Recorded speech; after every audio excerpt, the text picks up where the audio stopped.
तो hello future doctor, कैसे हैं सब? सभी का न्यूलाइट प्रयास पे इस चैनल पे भव्य स्वागत और भव्य अभिनंदन। जैसा कि आपको पता है, आज आपका पेपर हुआ था FST 33 यानी कि FST 33, और ये पेपर बिल्कुल सेम उसी अंदाज में बनाया गया था जैसे कि आता है आपका नीट के पैटर्न में।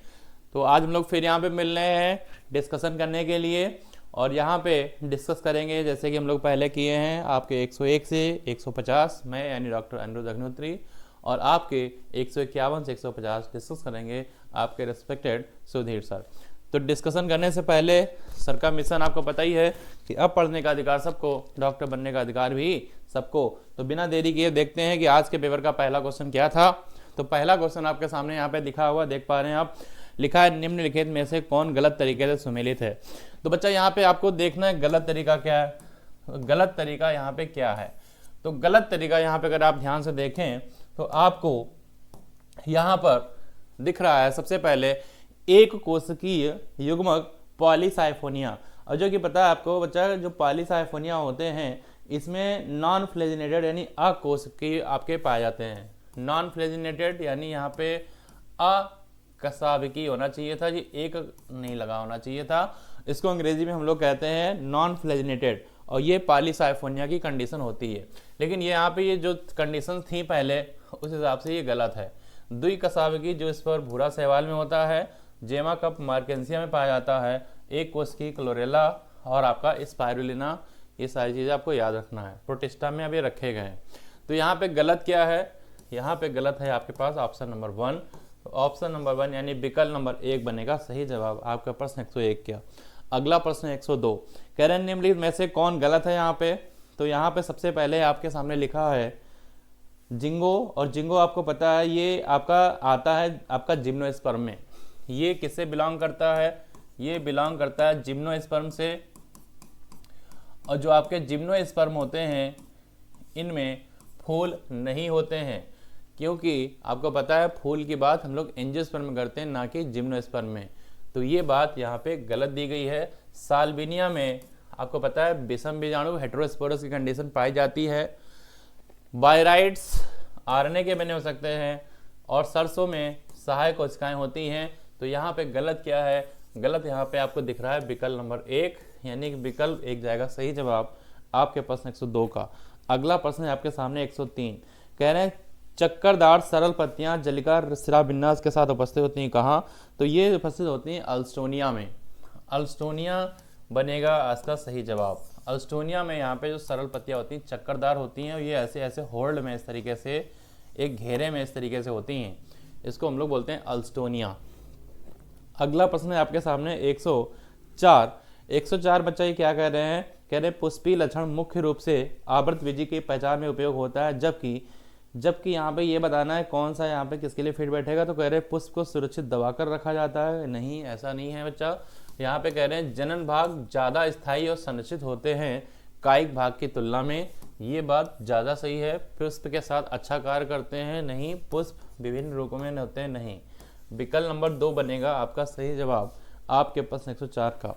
अगला प्रश्न है आपके सामने 105, सही तरीके से सुमेलित कौन किया गया। तो आप देख पा रहे हैं सबसे पहले लिखी कंडराएं। तो बच्चा कंडराएं जो होती हैं आपको डेंस में आती हैं, और डेंस का मतलब सघन, डेंस का मतलब होता है सघन।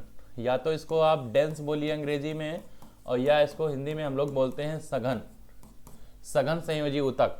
दूसरा बच्चा है आपके सामने बसी, और बसी जो होते हैं एडिपोज, ये आपके लूज में आते हैं, लूज कनेक्टिव टिश्यू या ढीला, इसे हम लोग लूज, इंग्लिश में इसे हम लोग लूज कहते हैं। हिंदी में अगर बात करें तो इसे हम लोग ढीला संयोजी ऊतक भी कहते हैं, इसको हम लोग सघन नहीं बोलेंगे।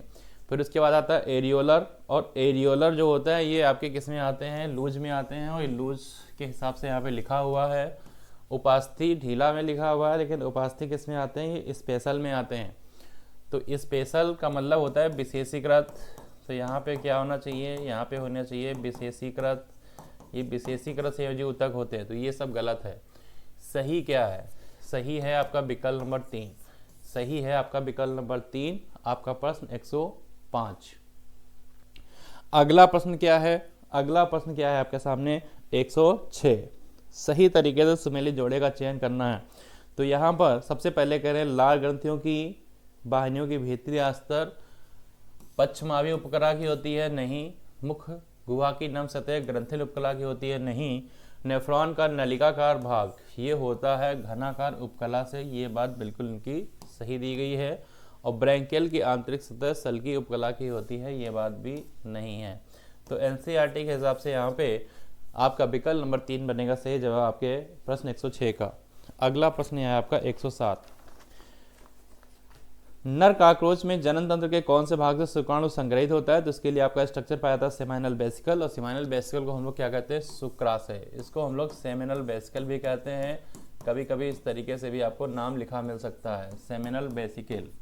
तो सेमिनल वेसिकल भी लिखा अगर मिल जाए तब भी आपको घबराना नहीं है, जवाब आपका 1 होगा। विकल्प नंबर 1 बनेगा सही जवाब आपके प्रश्न 107 का।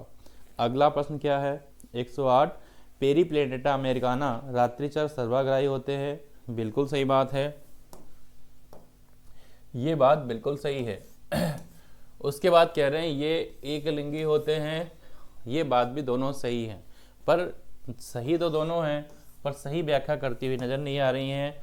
तो विकल्प नंबर 4 बनेगा सही जवाब आपके प्रश्न 108 का। अगला प्रश्न है 109। 109 में क्या है? कह रहे हैं मेढक मनुष्य से भिन्न होता है। तो मेढक में आपको बताया बच्चा यहाँ पे न्यूक्लिएटेड यानी केंद्रीकृत लाल कोशिकाएं पाई जाती हैं। केंद्रीकृत लाल कोशिकाएं यहाँ पर पाई जाती हैं। विकल्प नंबर 3 बनेगा सही जवाब आपका प्रश्न 109। अगला प्रश्न आपके सामने 110 है। कह रहे हैं यहाँ पे कि अमीबियासिस बहुकोशिकीय रोगजनक के कारण होता है। तो यहाँ पर बहुकोशिकीय से नहीं होता है, ये एक कोशिकीय से होता है। और यहाँ पर आपको याद रखना है एंटमीबा हिस्टोलिटिका, यहाँ पर ये बहुकोशिकीय नहीं होना चाहिए, यहाँ पे होना चाहिए एक कोशिकीय, यहाँ पे होना चाहिए एक कोशिकीय। और इसका एग्जाम्पल क्या है? इसका एग्जाम्पल है Entamoeba histolytica, Entamoeba histolytica, histolytica. तो यहाँ पर जो आता है आपके प्रोटोजोन्स में, ये किस में आते हैं? ये आते हैं आपके प्रोटोजोन्स में आते हैं। एंटीमा हिस्टोलिटिका एक कोशिकीय होते हैं, सिंगल सेल। तो ये बात इनकी गलत है। जुखाम बहुकोशिकीय रोगजनक के कारण होता है, बहुकोशिकीय नहीं, ये होता है बच्चा अकोशिकीय के दौरान होता है। आपको याद रखना है बहुकोशिकीय से नहीं होता है, ये होता है अकोशिकीय। और अकोशिकीय में इसमें खास तौर पे जो आते हैं वो आते हैं राइनो वायरस, इसमें आपके आते हैं राइनो वायरस में आते हैं। तो ये बात भी गलत है। तो यहाँ पर दोनों बातें गलत है। विकल्प 1 बनेगा आपका सही जवाब आपके प्रश्न 110। प्रश्न 110 विकल्प 1 बनेगा सही जवाब। तो यहाँ पे बच्चा यहाँ पे बहुकोशिकीय होगा, करेक्शन कराया गया होगा, आपने देखा होगा। तो यहाँ पे बहुकोशिकीय यहाँ पे लिखेंगे। तो प्रश्न 110 जवाब बनेगा विकल्प नंबर 1। कथन 1 कथन 2 गलत। अगला प्रश्न है आपके सामने 111। निम्न में से कौन सा कथन माइटोकॉन्ड्रिया झिल्ली के लिए सही नहीं है? तो यहाँ पर आप सबसे पहले देख रहे होंगे लिखा है बाहरी झिल्ली सीप के सदस्य होती है, सही है। बाहरी झिल्ली सभी प्रकार अणुओं के लिए पारगम्य होती है। इलेक्ट्रॉन स्थानांतरण श्रृंखला के एंजाइम का बाहरी झिल्ली में आंतरिक होता है, लेकिन बच्चा बाहरी में नहीं होता है, आपको पता है ये बाहरी में नहीं है, आंतरिक जो इनर मेम्ब्रेन होती है, आंतरिक झिल्ली में अंतर्निहित होती है। ये बात यहाँ पे सही नहीं है। तो जो सही नहीं है वो है आपके सामने विकल्प नंबर 3। विकल्प नंबर 3 बनेगा सही जवाब। अगला प्रश्न 112। 112 बच्चा क्या कह रहे हैं? निम्नलिखित में से कौन सा कथन पक्षमाप के संदर्भ में गलत है? तो बच्चा पक्षमाप का मतलब होता है सिलिया। पक्षमाप का मतलब क्या होता है? पक्षमाप का मतलब होता है बच्चा यहाँ पे सिलिया। और सिलिया के संदर्भ में यहाँ पे क्या ये कह रहे हैं गलत है? तो क्या गलत है सब कुछ पढ़ेंगे। यहाँ पे आपका प्रश्न 112 है, क्या गलत है? तो बच्चा यहाँ पे जितनी बातें दी हैं उनमें से गलत है आपके सामने 112 में विकल्प नंबर 2 देख पा रहे हैं। यहाँ पे बात कर रहे हैं कैल्शियम आयन का संगठित बिटिंग फ्लक्स झिल्ली के आर पार। तो ऐसा कुछ भी एनसीईआरटी में नहीं दिया गया है। विकल्प नंबर 2 यहाँ पे गलत है। बाकी सारे ऑप्शन आप देख पा रहे हैं एनसीईआरटी जैसे हैं, बिल्कुल मैच हो रहे हैं, सारी चीज़ें आपकी सही हैं। जैसे कि 9 डबलेट्स होते हैं, माइक्रोट्यूबुल बाहरी घेरा में 2 सिंगलेट माइक्रोट्यूबुल को घेरते हैं, बिल्कुल सही। पर विकल्प नंबर 2 नहीं होगा। तो 112 विकल्प नंबर 2 बनेगा सही जवाब।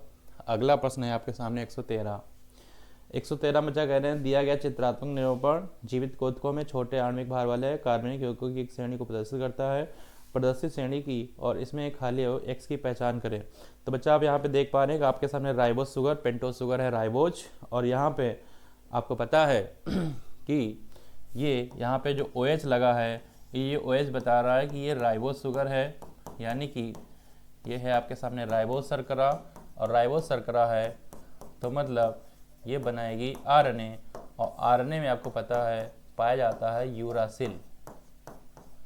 RNA में आपके थायमिन के क्या होता है यूरासिल, तो यहाँ पर यूरासिल पाया जाएगा, और यहाँ पर जो स्ट्रक्चर बनेगा यूरासिल के जुड़ने से वो बनेगा न्यूक्लियोसाइड। यहाँ पर जो स्ट्रक्चर बनेगा वो बनेगा न्यूक्लियोसाइड। तो प्रश्न 113 विकल्प बनेगा आपका 4। अगला प्रश्न आपके सामने 114 है, निम्नलिखित में से कौन सा जैव अणु सही तरीके से लक्षणित है। तो यहाँ पे सही तरीका आपको ढूंढना है। आपका प्रश्न 114 है, सही तरीका क्या है। तो आप देख पा रहे होंगे सबसे पहला ये आपके सामने लिखा है लेसाइथिन, और लेसाइथिन आपको पता है फास्फोरिलेटेड ग्लिसरीड कोशिका झिल्ली में पाए जाते हैं, बिल्कुल सही बात है। पामेटिक एसिड एक 18 कार्बन होते हैं, तो पामेटिक एसिड में 18 नहीं होते हैं, आपको पता है यहाँ पे 16 कार्बन होते हैं, जिसकी वजह से ये गलत हो गया। एडिनाइलिक अम्ल एक ग्लूकोज फास्फेट, तो यहाँ पे एडिनाइलिक में ग्लूकोज फास्फेट अणु के साथ एडिनोसिन, तो यहाँ पे जो एडिनोसिन होगा उसमें ग्लूकोज की तो बात ही नहीं आएगी, तो ग्लूकोज फास्फेट नहीं होगा, सिर्फ आपका फास्फेट अणु और एडिनोसिन जुड़ेगा, ये भी बात गलत है। एलानिन अमीनो अम्ल में अगर अणु में कहीं कहीं पर एक अमीनो से भी एक अम्लीय समूह होता है, तो यहाँ पे कहीं कहीं नहीं अल्फा कार्बन पे, कहीं कहीं पे नहीं होता है, ये सिर्फ आपका कहाँ होता है अल्फा कार्बन पे, अल्फा कार्बन पर यहाँ पे होता है, ये चीज ध्यान रखनी है। तो विकल्प नंबर 1 बनेगा सही जवाब। प्रश्न 114 विकल्प नंबर 1 सही जवाब। अगला प्रश्न 115 होगा, निम्नलिखित में कौन सबसे सरल अमीनो एसिड है। तो सबसे सरल अमीनो एसिड अपना होता है ग्लाइसिन, क्योंकि ग्लाइसिन बच्चा आपको पता है जो अल्फा कार्बन होता है इसमें क्या लगा रहता है, यहाँ पे बच्चा एक साइड में दो साइड में तो बच्चा ये H ही रहते हैं, एक साइड में यहाँ पे NH2 यानी अमीनो ग्रुप, और एक साइड में COOH। तो यहाँ पर जो वेरिएबल ग्रुप है वो अपना H रहता है, सबसे ही सरल होता है इसका स्ट्रक्चर ग्लाइसिन का। तो यहाँ पर जो वेरिएबल ग्रुप है वो भी आपका H यानी कि हाइड्रोजन ही यहाँ पे रहता है। तो NH2 क्या है अमीनो ग्रुप है ये, और COOH क्या है ये है आपका कार्बोक्सिलिक ग्रुप है। अगला प्रश्न है आपके सामने 116। तो 116 बच्चा क्या कह रहे हैं, 116 में कह रहे हैं निम्नलिखित में से कौन सा कथन गलत है। तो यहाँ पे गलत वाले की बात करनी है। तो यहाँ पे गलत में अगर बात करें तो विकल्प नंबर बच्चा 2 पे आएंगे। 2 पे देखो यहाँ पे क्या लिखा है बच्चा, यहाँ पे कह रहे हैं कि इस पर्दे बंधन की उपस्थिति क्रियाधार के लिए एंजाइम KM को घटाता है। बच्चा ये घटाता नहीं है, ये बढ़ाता है। तो ये बात इनकी गलत है और हमें यहाँ पे गलत ही पता करना था। तो गलत का भाई गलत, यानी कि विकल्प नंबर 2 बनेगा सही जवाब। बाकी यहाँ पे सारी चीज़ें सही हैं। 116 विकल्प नंबर 2 बन जाएगा सही जवाब। अगला प्रश्न आपके सामने है 117। कह रहे हैं क्लोरोफिल ए अकर्स। तो बच्चा क्लोरोफिल कहाँ होते हैं, आपको पता है क्लोरोफिल जहाँ जहाँ ऑक्सीजन तब मुक्त करने वाले सपोषी सब में पाए जाएंगे। तो सभी जो ऑक्सीजन मुक्त करने वाले सपोषी होते हैं सभी में पाए जाते हैं। विकल्प नंबर 3 बन जाएगा सही जवाब। अगला प्रश्न आपके सामने 118 में कह रहे हैं कि पादप कम प्रकाश तीव्रता के लिए अनुकूलित होते हैं, इनके पास क्या होता है। तो यहाँ पर आपके जो चारों विकल्प हैं इनमें से पहले विकल्प आपके सामने लिखा है बड़ा प्रकाश संश्लेषी इकाई का आकार सूर्य पादपों की तुलना में ये अनुकूलित होते हैं। तो यहाँ पर आपका विकल्प नंबर 1 ही बन जाएगा सही जवाब। विकल्प नंबर 1 बन जाएगा आपका सही जवाब। बाकी सारी चीज़ें यहाँ पे मैच नहीं हो रही हैं। कम प्रकाश तीव्रता के लिए अनुकूलित क्या है कि बड़ा प्रकाश संश्लेषी इकाई का आकार सूर्य पादपों की तुलना में, CO2 स्तरण की उच्च दर सूर्य पादपों की तुलना में नहीं, ज़्यादा विस्तृत जड़ तंत्र नहीं, पत्तियां स्पाइनस में बढ़ती हो जाती है नहीं। तो विकल्प नंबर 1 बनेगा सही जवाब आपका प्रश्न 118। अगला प्रश्न है आपके सामने 119। कह रहे हैं ग्लूकोज के टूटने में प्रथम चरण क्या होता है। तो पता प्रथम चरण होता है आपका ग्लाइकोलिसिस। प्रथम चरण क्या है यहाँ पे, प्रथम चरण क्या होता है, प्रथम चरण आपका होता है ग्लाइकोलिसिस। विकल्प नंबर 3 बनेगा जवाब। और ग्लाइकोलिसिस के बाद आपको पता है बच्चा लिंक्ड रिएक्शन होती है, देन आपका क्रेब्स चक्र चलता है। जिसको हम लोग सिट्रिक एसिड साइकिल भी कहते हैं। 119 का विकल्प नंबर 3 बनेगा सही जवाब। अगला प्रश्न 120 है। 120 में बच्चा यहाँ पे क्या करेंगे, निम्न में से कौन से दो नाम हैं जो एक ही बात के लिए जाने जाते हैं। तो आपको पता है कि ट्राई कार्बोक्सिलिक साइकिल यानी कि जिसको हम कहते हैं TCA, जिस और citric acid cycle citric acid cycle, ये दोनों बातें एक ही होती हैं, ये दोनों बातें एक ही होती हैं, जिनको हम लोग क्रेब्स चक्र भी बोलते हैं, जिनको हम लोग क्या बोलते हैं, जिनको हम लोग क्रेब्स चक्र भी इनको बोला जाता है। और ये दोनों बातें यहाँ पे सेम हैं, तो विकल्प नंबर 2 बन जाएगा यहाँ पे सही जवाब। बाकी सारी चीज़ें आपकी गड़बड़ यहाँ लिखी हुई हैं। तो प्रश्न 120 विकल्प नंबर 2 बनेगा सही जवाब। अगला प्रश्न 121 है। फोटोट्रॉपिक वक्रता किसके असमान वितरण का परिणाम है। तो बच्चा फोटोट्रॉपिक कर्वेचर की अगर बात करें तो ये हम लोगों ने ऑक्सीजन के केस में पढ़ा था, अगर आपको याद हो तो यहाँ पे ऑक्सीजन आपको विकल्प नंबर 4 में मिल पा रहा है, विकल्प नंबर 4 बन जाएगा सही जवाब। अगला प्रश्न 122। चार रोपण में एक सामान्य रूप से पादपबद्धि हार्मोन प्रयोग किया जाता है, और चार रोपण में हम लोगों ने किसको पढ़ा था, हम लोगों ने पढ़ा था इसको जियाटीन को, अगर आपको याद हो तो जियाटीन यानी विकल्प नंबर 3 में जाएगा सही जवाब आपके प्रश्न 122 का। अगला प्रश्न है आपके सामने 123। 123 बच्चा यहाँ पे आपको एक सामने फिगर दिखाया गया लंग्स का, लंग्स मतलब फेफड़े का, और यहाँ ये बता रहे हैं कि ABCD लेवल के साथ चित्र जो है मानव श्वसन तंत्र को प्रदर्शित कर रहा है। सही विकल्प का चयन करिए, सही पहचान करिए, कार्य और लक्षण को बताता है कौन किसका कार्य। तो यहाँ पे बच्चा यहाँ पे अगर बात करें तो आपका C क्या है, C है वायुकोशिका, जिसको हम लोग एल्वियोलाई कहते हैं। वायुकोशिका को हम लोग क्या कहते हैं, हम लोग कहते हैं एल्वियोलाई। पतली दीवार वाली वाहिकाएं थैली जैसी संरचना गैसों के विनिमय के लिए होती है, और ये स्ट्रक्चर है C। तो C का मतलब ये अंदर की स्ट्रक्चर जहाँ की बात कर रहे हैं, और ये क्या है, ये है एल्वियोलाई। तो ये बात बिल्कुल सही है, ये बात बिल्कुल सही है। फिर क्या कह रहे हैं, D फेफड़ाओं का निचला सिरा है, तो D सिरा नहीं है, अंतःसंकुलन डायफ्राम नीचे और खिसकता है, तो ये बात गलत है भाई। श्वसन नली लंबी दंडकानुपस्थित छल्लों द्वारा, ये सब बातें यहाँ पे गड़बड़ दी गई हैं। विकल्प नंबर 1 बनेगा सही जवाब आपका प्रश्न 123, विकल्प नंबर 1 सही जवाब। अगला प्रश्न है आपका 124। क्या सही है यहाँ पे, तो सही बताइए भैया। कह रहे हैं कार्बोनिक एनहाइड्राइड प्लाज्मा में पाया जाता है, बिल्कुल सही बात है, प्लाज्मा में पाया जाता है, RBC में भी पाया जाता है। मेढक में श्वसन अंग केवल फेफड़ा करता है, नहीं, फेफड़ा भी करता है और त्वचा भी करती है, फेफड़ा भी करता है और साथ में त्वचा भी करता है, तो केवल वाली बात से ये गलत हो गया। मछलियों में श्वसन अंग गिल्स होते हैं, ये बात सही है, ये सही है, ये सही, ये सही है। तो ABD जहाँ लिखा होगा वही बनेगा जवाब आपका प्रश्न 124। ABD कहाँ लिखा है, ABD लिखा है आपके विकल्प नंबर 1 में, तो विकल्प नंबर 1 बनेगा सही जवाब प्रश्न 124। अगला प्रश्न आपके सामने 125 है, और यहाँ पे मैचिंग का क्वेश्चन है। सबसे पहले आपके सामने लिखा है फाइब्रिनोजन, और फाइब्रिनोजन आपको पता है ये मदद करता है ब्लड क्लॉटिंग में, यानी रक्त स्कंदन में, ग्लोब्यूलिन इम्यूनोग्लोबिन या सुरक्षा के लिए, और एल्ब्यूलिन परासरणिक संतुलन में। तो A का ऑप्शन यहाँ पे सेकंड है, और A का सेकंड कितनी जगह है, A का सेकंड सिर्फ और सिर्फ एक ही जगह पाया जा रहा है। तो आंसर निकल के आपके सामने फट से आ गया कि विकल्प नंबर 4 बनेगा सही जवाब आपका प्रश्न 125। अगला प्रश्न 126, ध्यान से देखेंगे। 126 में क्या कह रहे हैं कह रहे हैं बच्चा वयस्क मानव RBC न्यूक्लियोटाइड है, निम्नलिखित में कौन सा कथन इंसान के सबसे ज़्यादा महत्वपूर्ण होता है। तो यहाँ पे एडल्ट ह्यूमन RBC की बात कर रहे हैं, तो यहाँ पे कह रहे हैं इनमें जनन की कोई आवश्यकता नहीं होती, काई कोशिकाएं हैं ये उपापचित नहीं होती हैं, इसके सभी आंतरिक जगह ऑक्सीजन के लिए उपलब्ध है।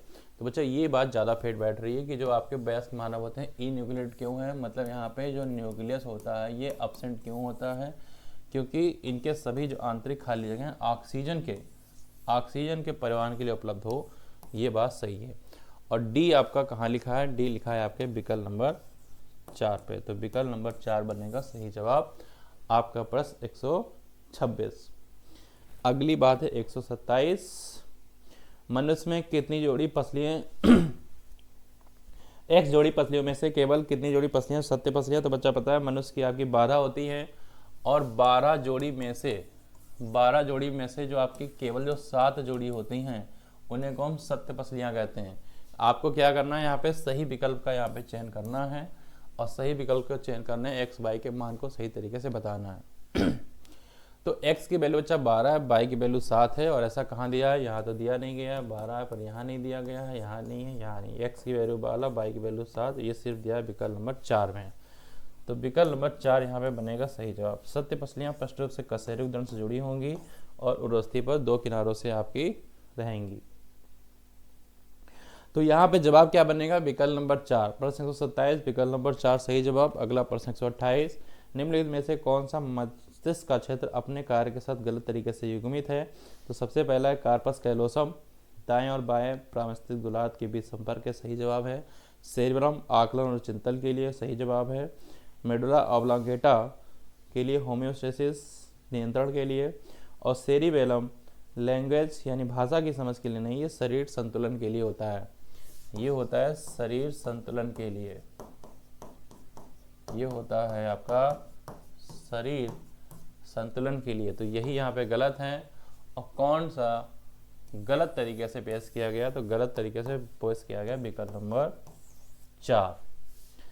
अगला प्रश्न आपके सामने है 129, निम्नलिखित में से कौन सा कथन सही है। तो यहाँ पर बच्चा जितने भी कथन दिए गए हैं इनमें सही अगर बात करेंगे तो विकल्प नंबर 3 देखेंगे। क्या कह रहे हैं, अंतःस्रावी ग्रंथि तंत्रिका क्रियाशील को नियंत्रित करता है और तंत्रिका अंतःस्रावी ग्रंथि को नियंत्रित करता है। बाकी समय यहाँ पे सब कुछ गड़बड़ सड़बड़ लिखा गया है।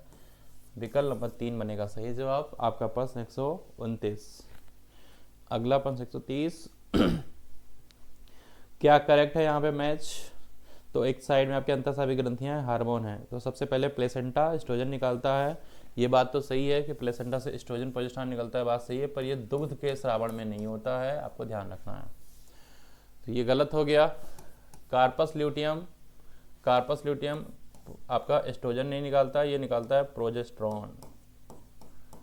ये आपका प्रोजेस्टेरॉन निकालता है, अंतः गर्भाशय के मरम्मत के लिए आवश्यक है। तो ये बात भी गलत हो गई। लीडिंग कोशिकाएं एंड्रोजन निकालती हैं, शुक्राणुओं के निर्माण की शुरुआत करती हैं, और ये बात यहाँ पे बिल्कुल सही है। जो लीडिंग कोशिकाएं होती हैं ये एंड्रोजन निकालती हैं और ये शुक्राणु के निर्माण के लिए शुरुआत करती हैं, ये बात बिल्कुल सही है। अंडाशय से FSH, ये FSH अंडाशय से नहीं निकलता है, ये पिट्यूटरी हार्मोन है, ये पिट्यूटरी हार्मोन कहलाता है। तो ये निकलता है पिट्यूटरी ग्लैंड से, ये बात भी गलत है। विकल्प नंबर 3 बनेगा सही जवाब।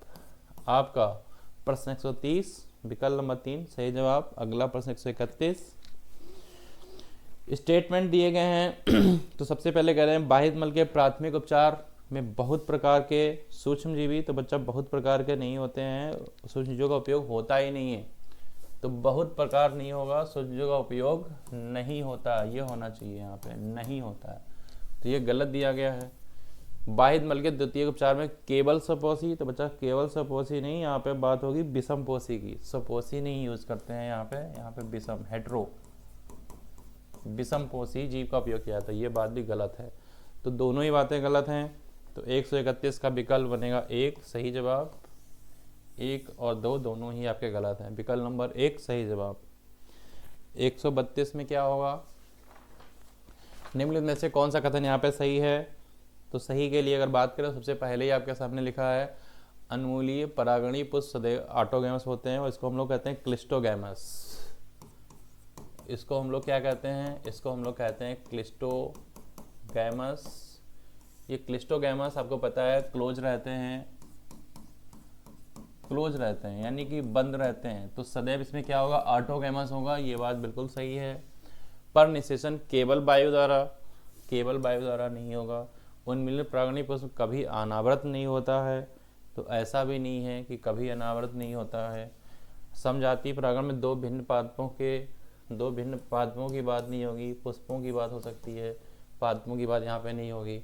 तो विकल्प नंबर 1 ही यहाँ पे क्या है, सही जवाब है। तो आपका प्रश्न 132 सही जवाब विकल्प नंबर 1। अगला प्रश्न है आपके सामने 133। यहाँ तक कि परागणकर्ता के अभाव में भी बीज सेटिंग निश्चित होती है, और ये यहाँ पे बात करी गई कॉमेलिना क्लिस्टोगैमस की बात करी गई है। क्लिस्टोगैमस और क्लिस्टोगैमस का एग्जांपल आपको पता है, कॉमेलिना है, कॉमन पेंसी है, कॉमन पेंसी, जिसको हम लोग कॉमन पेंसी बोलते हैं बच्चा, ऑक्जेलिस, यहाँ पे ऑक्जेलिस था,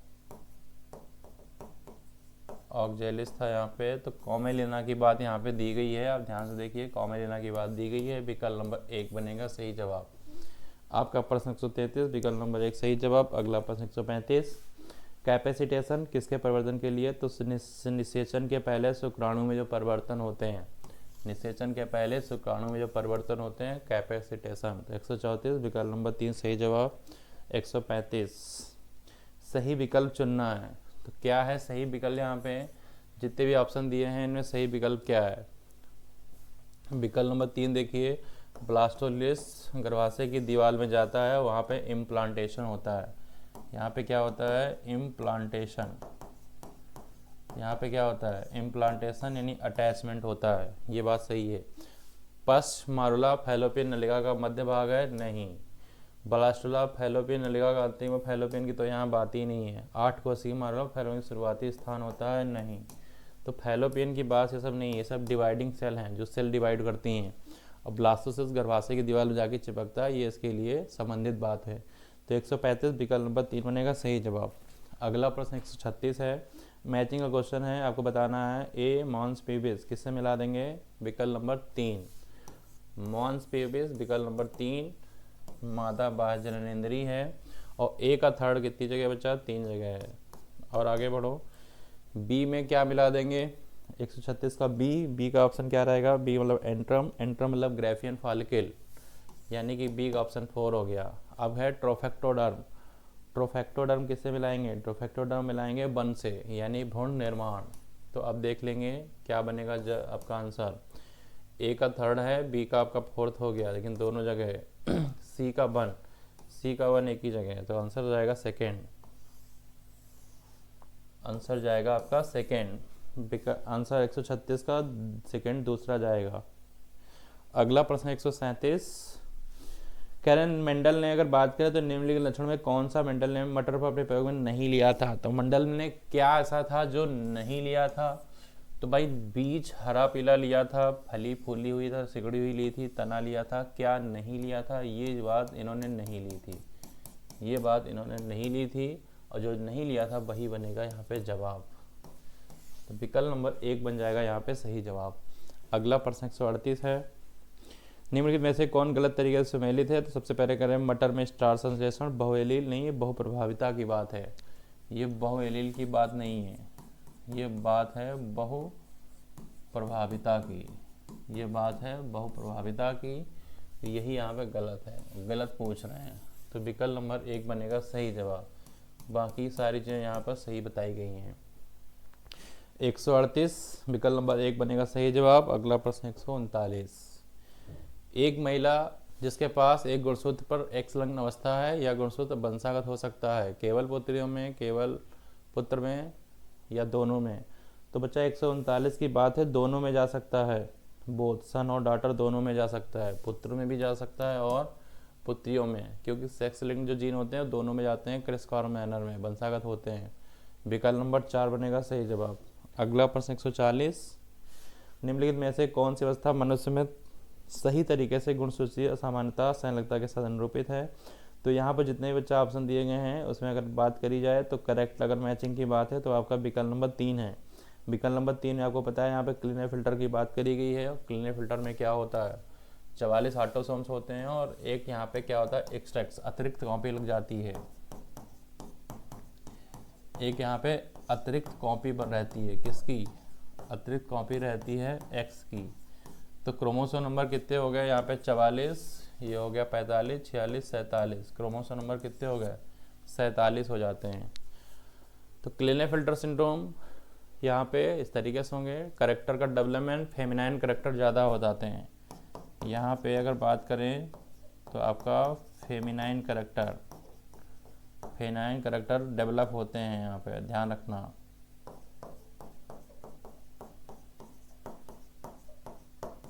फेमिनाइन करेक्टर का मतलब है फीमेल, मादा लक्षण आते हैं, मादा लक्षण पुरुषों में आने लगते हैं, ये इसकी खास पहचान है। तो 140 विकल्प नंबर 3 बनेगा सही जवाब। अगला प्रश्न 141, न्यूक्लियोसोम के साथ H1 हिस्टोन का संगठन संकेत देता है। तो बच्चा यहाँ पे अगर बात करें, डीएनए हमारा कंडेंस रहता है क्रोमेटिन फाइबर के साथ, यानी डीएनए जो होता है वो संघनित होकर एक क्रोमेटिन तंतु बनाता है। ये बात इसके लिए बिल्कुल फिट बैठ रही है। विकल्प नंबर 2 बनेगा सही जवाब। आपका प्रश्न 141, विकल्प नंबर 2 सही जवाब बनेगा। अगला प्रश्न क्या है? 142, निम्नलिखित में से कौन सा कथन विशेष इकाई के लिए सही है? तो बच्चा यहाँ पे सही की अगर बात करें तो विकल्प नंबर 2 देखो क्या लिखा है, इंसुलिन का निर्माण करने वाली जीन शरीर के प्रत्येक कोशिका में उपस्थित होता है। ये बात बिल्कुल सही है। तो सही के रिगार्डिंग ये सारी बातें सही हैं, बाकी यहाँ पे सब कुछ गलत है। तो यहाँ पे 142 का जवाब क्या होगा? जवाब होगा विकल्प नंबर 2। तो बच्चा विकल्प नंबर 2 बन जाएगा सही जवाब।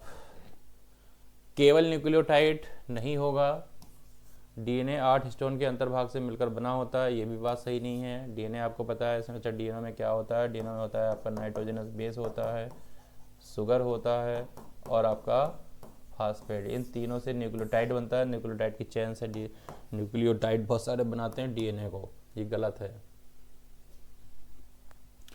न्यूक्लियोसोम में न्यूक्लियोटाइड नहीं होते हैं। न्यूक्लियोसोम में आपका क्या होता है? न्यूक्लियोसोम में आपका होता है नाइट्रोजनस बेस और होती है शुगर यानी कि शर्करा, न्यूक्लियोसोम। और जब फास्फेट जुड़ जाता है तो न्यूक्लियोटाइड। तो विकल्प नंबर 2 बनेगा सही जवाब आपके प्रश्न 142 का। अगला प्रश्न 143, अनुवांशिक कोड क्या है? तो जेनेटिक कोड आपको पता है ट्रिपलेट होता है। ट्रिपलेट का मतलब क्या है? जैसे आपने सिगिल से एनिया में पढ़ा था कि GAG, और ये कोड किसे करता था? ग्लूटामिक एसिड को। ये किसे कोड करता था? ग्लूटामिक अम्ल को। तो एक ये पूरा क्या है? ये कोड है। ये किसे कोड करेगा? ये कोड करता है ग्लूटामिक अम्ल को। अमाइनो एसिड है। तो इस तरीके से ट्रिपलेट रहता है ये, ठीक है। इसके आगे और भी ऐसी चीज़ें हो सकती हैं जैसे A है, T है, G है, मीथियोनिन को करता है, या और भी इस तरीके से कई सारी चीज़ें। इस तरीके से इसके पीछे भी कई सारी चीज़ें हो सकती हैं।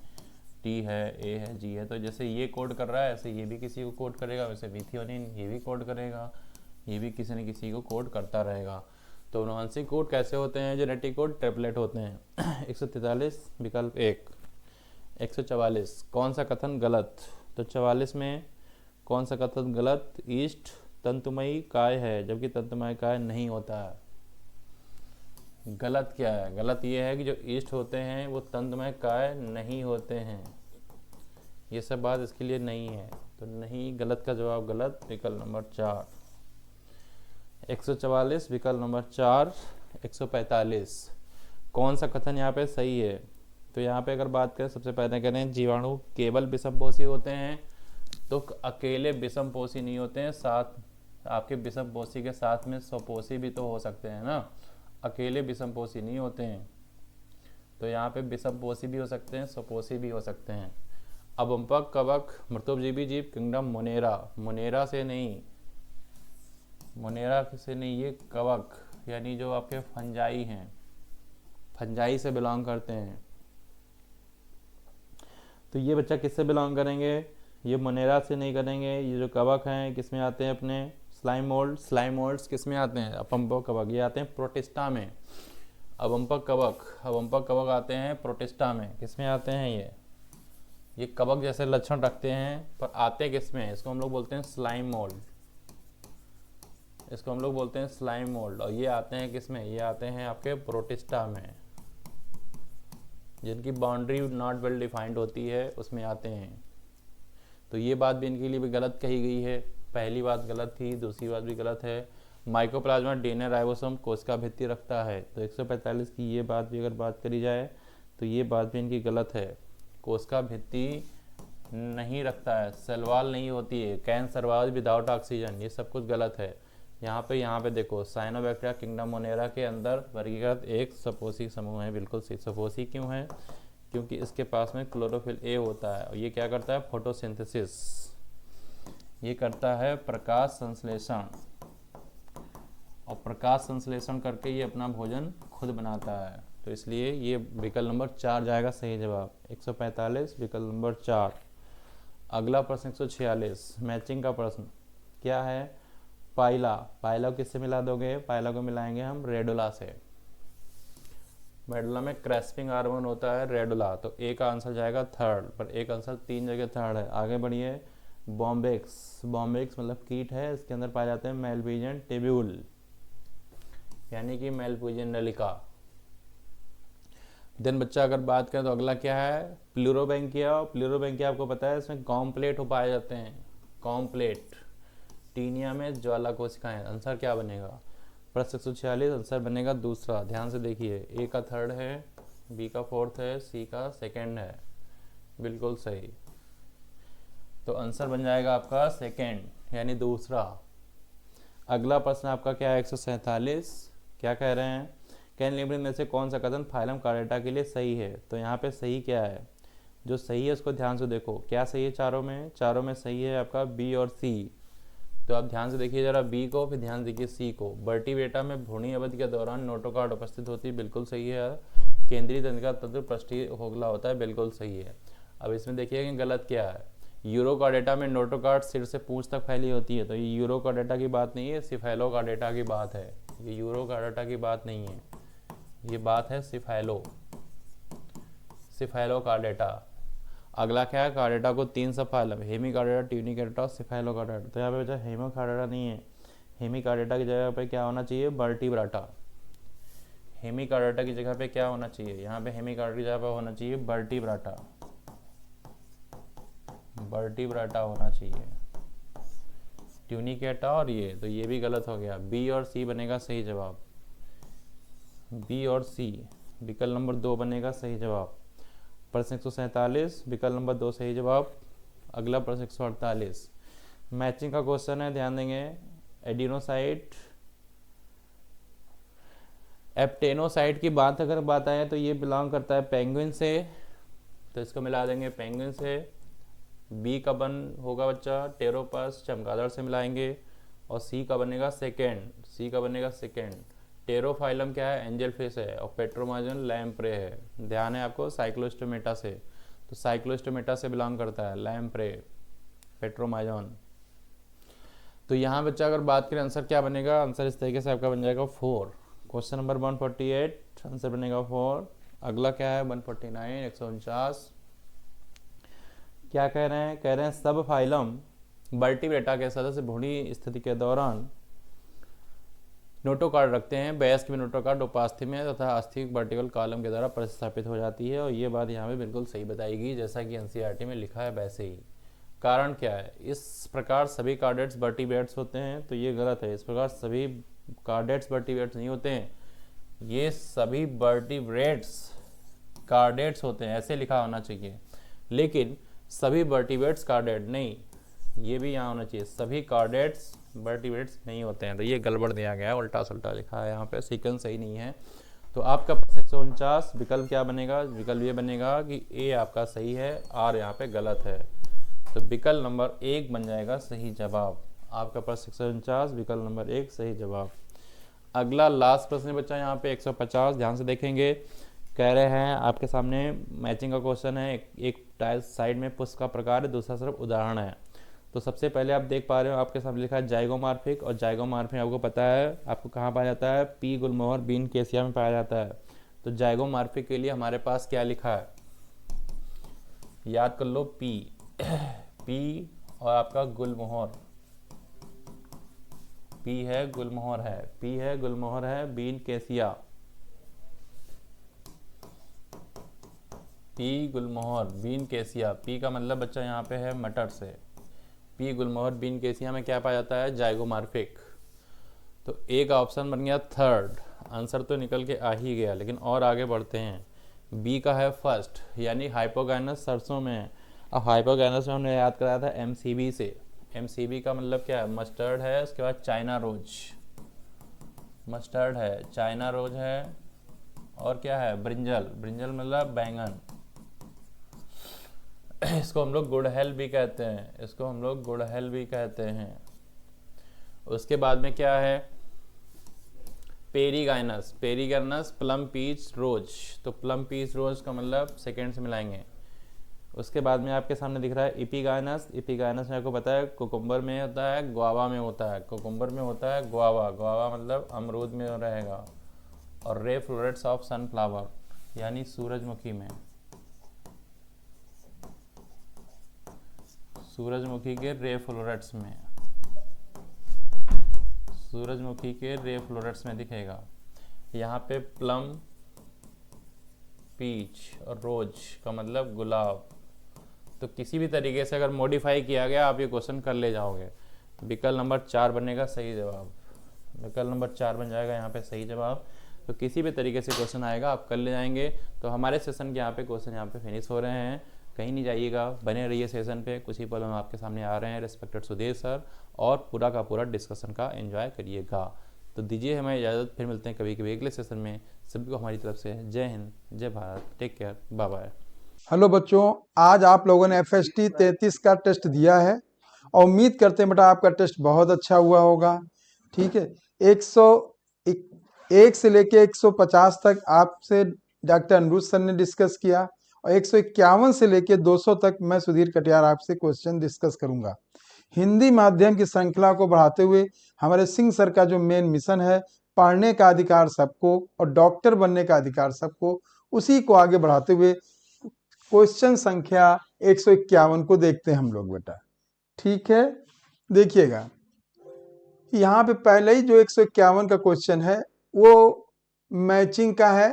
सूची 1 को सूची 2 के साथ सुमेलित करिए। ठीक, पहला गुलाब है और गुलाब में जो पुष्प होते हैं बेटा ये पेरीगाइनस होते हैं।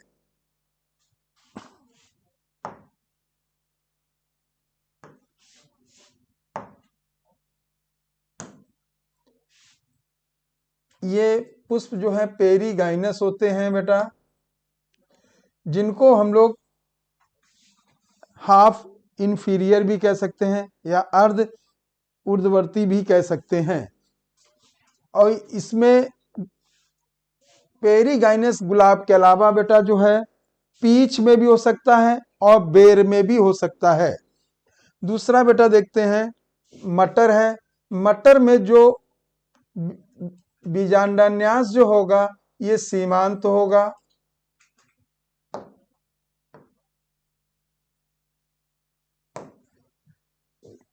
कॉटन में जो अभिविन्यास जो होता है, एस्टिवेशन जो होता है वो व्यावर्तित होता है। और आम का जो फ्रूट है वो ड्रूप होता है। इस हिसाब से बेटा अगर मैचिंग को हम देखते हैं बेटा तो चौथे नंबर का जो मैचिंग है इससे मेल खा रहा है। और अगर हम बेटा आम के अलावा देखते हैं तो जो नारियल में का भी जो फ्रूट होता है वो भी ड्रूप होता है। नारियल भी का फ्रूट भी जो ड्रूप है, इसका खास लक्षण जो होता है इसका जो एंडोकार्प होता है वो बहुत कठोर और स्टोनी होता है। तो 151 का जो उत्तर जाएगा बेटा वो चौथा जाएगा।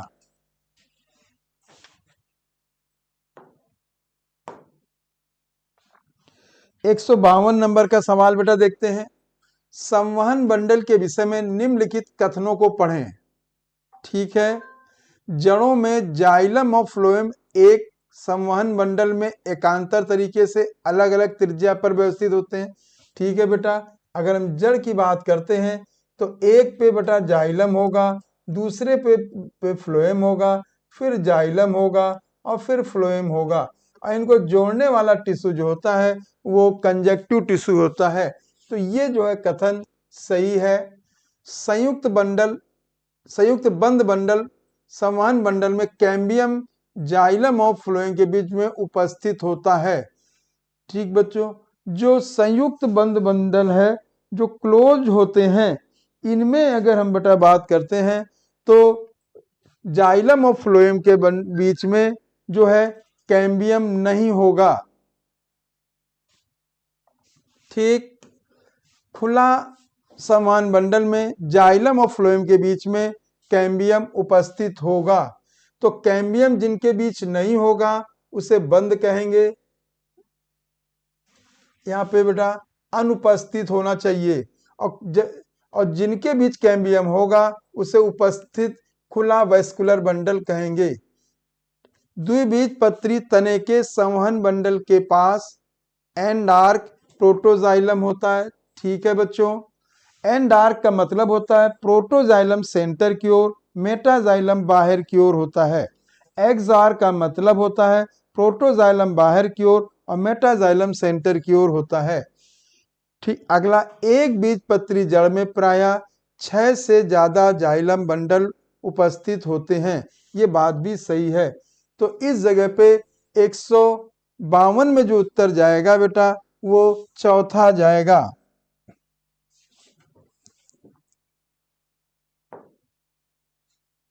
एक पौधे के भाग का अनुप्रस्थ काट बहुआदिदारुक, अरीय और एक्सार जाइलम अंतस्त्वचा और पेरीसाइकिल के साथ प्रदर्शित कर रहा है।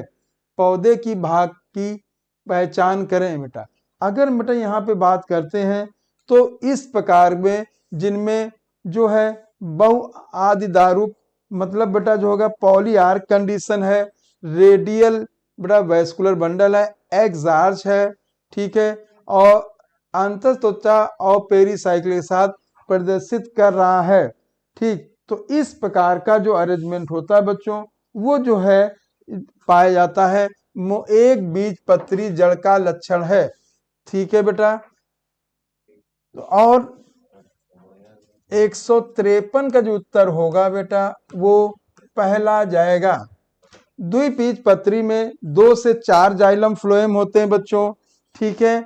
और इनमें जो है द्विबीजपत्री के अलावा अगर हम द्विबीजपत्री तना की बात करते हैं तो इनमें जो वैस्कुलर बंडल होते हैं वो कंजॉइंट होते हैं, ओपन होते हैं और उनके बीच में कैम्बियम पाया जाता है। एक बीजपत्री तना की बात है, इनमें वैस्कुलर बंडल जो है स्कैटर्ड होते हैं और क्लोज होते हैं। तो 153 का इस हिसाब से उत्तर जो है बेटा पहला जाएगा। यहाँ फिर बेटा मैचिंग का दिया गया है और यहाँ पे हमको बेटा गलत जोड़े की पहचान करनी है। तो सबसे पहले जो एब्रिन है, ठीक, ये जो है विष होता है, बिल्कुल सही है। कैनावेलिन ए है, ये लैक्टिन होता है। रिसिन जो है बेटा, जो रिसिन जो है ये ड्रग नहीं होती, ये भी विष होता है। और कोडीन है, ये एल्कलॉइड है जो कि बेटा सिरप विरप में बेटा अक्सर मिलाया जाता है बच्चों। ठीक है। तो 154 का जो उत्तर जाएगा इस जगह पे वो तीसरा जाएगा।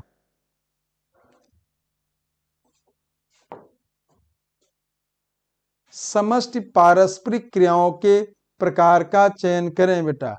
तो यहाँ पे हम लोगों को बेटा ये चीज देखनी है कि कौन सी जो है क्रियाएं जो है इंटरेक्शन की या पॉपुलेशन इंटरेक्शन की होती हैं। इनमें बेटा अगर हम देखेंगे बच्चों तो सबसे पहले जो है सहोपकारिता हो गई। ठीक है बेटा। यहाँ पे कंपटीशन भी होता है, परजीविता भी होता है, प्रिडेशन भी होता है और एमेंसलिज्म भी होता है। ठीक है। जब बेटा जब दो जीवों का या स्पीसीज का ऐसा मिलन जिनमें दोनों को फायदा होता है तो बेटा उसे सहपकारिता कहते हैं। जब दोनों जीवों में निगेटिव इंटरेक्शन होता है तो उसे कंपटीशन कहते हैं। जिसमें एक का फायदा हो एक का नुकसान हो तो उसे परजीविता और परभक्षण कहते हैं। जिसपे एक का नुकसान हो लेकिन एक पे कोई प्रभाव ना हो उसे बेटा एमेंसलिज्म कहते हैं। तो इस जगह पे बेटा 155 का जो उत्तर जा रहा, सभी जो है क्रियाएं ये समष्टि की पारस्परिक क्रियाओं को शो करती हैं। तो 155 का जो उत्तर जाएगा वो चौथा जाएगा। 156 नंबर का सवाल बेटा देखते हैं। ठीक है। देखिए, बढ़ती, स्थिर और घटती क्या है।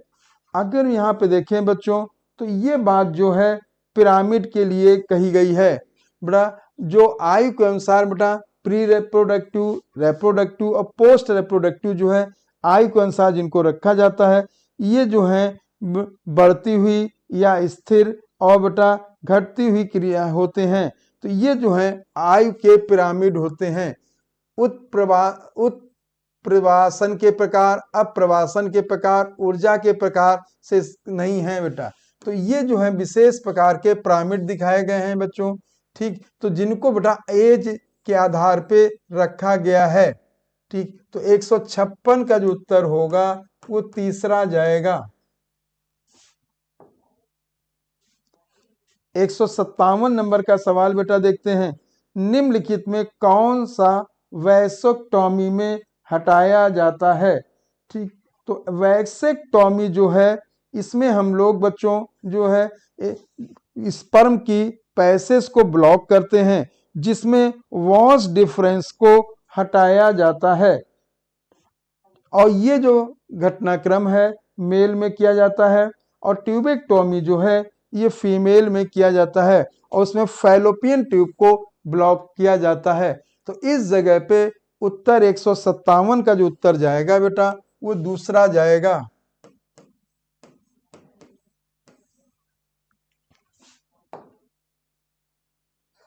अर्धसूत्री विभाजन प्रथम के लिए गलत विकल्प का चयन करें। देखिएगा, अर्धसूत्री विभाजन जो है प्रथम में के लिए कौन से विकल्प गलत है, इसे हम लोगों को देखना है बेटा।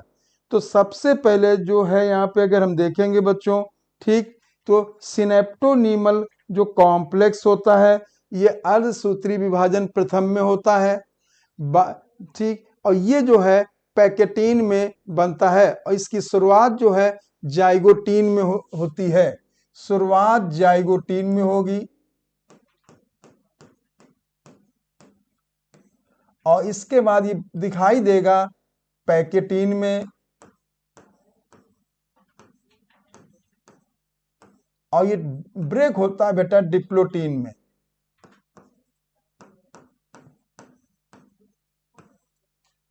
ठीक, बाईवैलेंट जो है ये क्रोमोसोम हुए, जहां पे बेटा क्रॉसिंग ओवर हो जाता है, ये जो उसे हम बेटा क्रॉस लाइक स्ट्रक्चर होता है उसे कास्मेटा कहते हैं, और ये जो है डिप्लोटीन में है। ये सारी जो बातें हैं ये मियोसिस अर्धसूत्री विभाजन प्रथम में होती हैं, लेकिन गुणसूत्र बिंदु का जो अलग है, जो सेंट्रोमियर का जो विभाजन होता है ये अर्धसूत्री विभाजन, अर्ध सूत्री विभाजन एनाफेज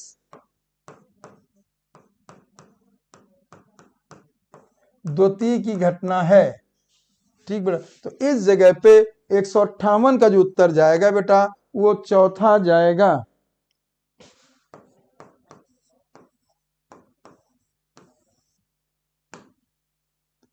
बेटा यहाँ पे कुछ फिर बेटा ये गलत अनुरूपता का हमें चयन करना है बच्चों।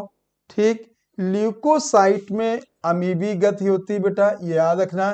जो ल्यूकोसाइट है WBC होता है, ये जो है अमीबी गत के अलावा ये जो है ये डिफेंस का काम करते हैं। ल्यूकोसाइट जो हम लोगों में दो प्रकार के होते हैं, ग्रेनुलोसाइट और ए ग्रेनुलोसाइट। ठीक, और अगर हम इसमें ग्रेनुलोसाइट की बात करते हैं तो बेसोफिल होता है, यूसिनोफिल होता है, न्यूट्रोफिल्स होता है, और जो ए ग्रेनुलोसाइट है वो मोनोसाइट और लिम्फोसाइट होते हैं। इनका मुख्य काम डिफेंस और एलर्जिक में होता है।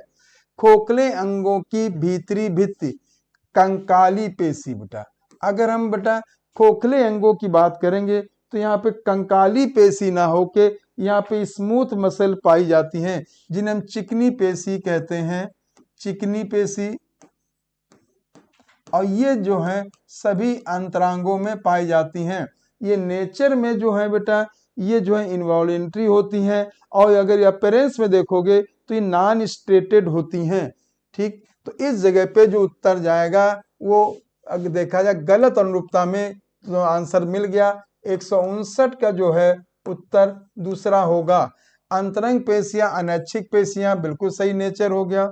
वयस्क मनुष्य के शरीर के भाग का 40 से 50% भाग बेटा पेशी भाग होता है।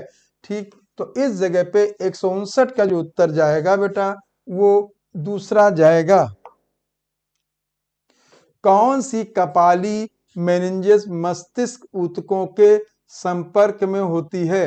बेटा अगर देखें तो सबसे बाहर की ओर जो होगी, अगर अस्थियां हैं, अस्थियों पे जो क्रेनियम होती है, जिनकी क्रेनियम की 8 हड्डियों के तो जो पे जो मेम्ब्रेन पाई जाएगी उसे हम बेटा ड्यूरामेटर कहेंगे। उसके अंदर की ओर जो होगी बेटा उसे एरेक्नोइड कहेंगे। और जो सबसे अंदर की ओर जो ब्रेन के ऊपर पाई जाती है उसे हम पायामेटर कहते हैं। ठीक है, डीएपी से याद रखना है बच्चों। तो सबसे बाहर की ओर ड्यूरामेटर हो गई, बीच में एरेक्नोइड हो गई, और सबसे अंदर की जो होती है बेटा इसे पायामेटर कहते हैं। तो इस समय 160 का जो उत्तर जाएगा बेटा वो तीसरा जाएगा।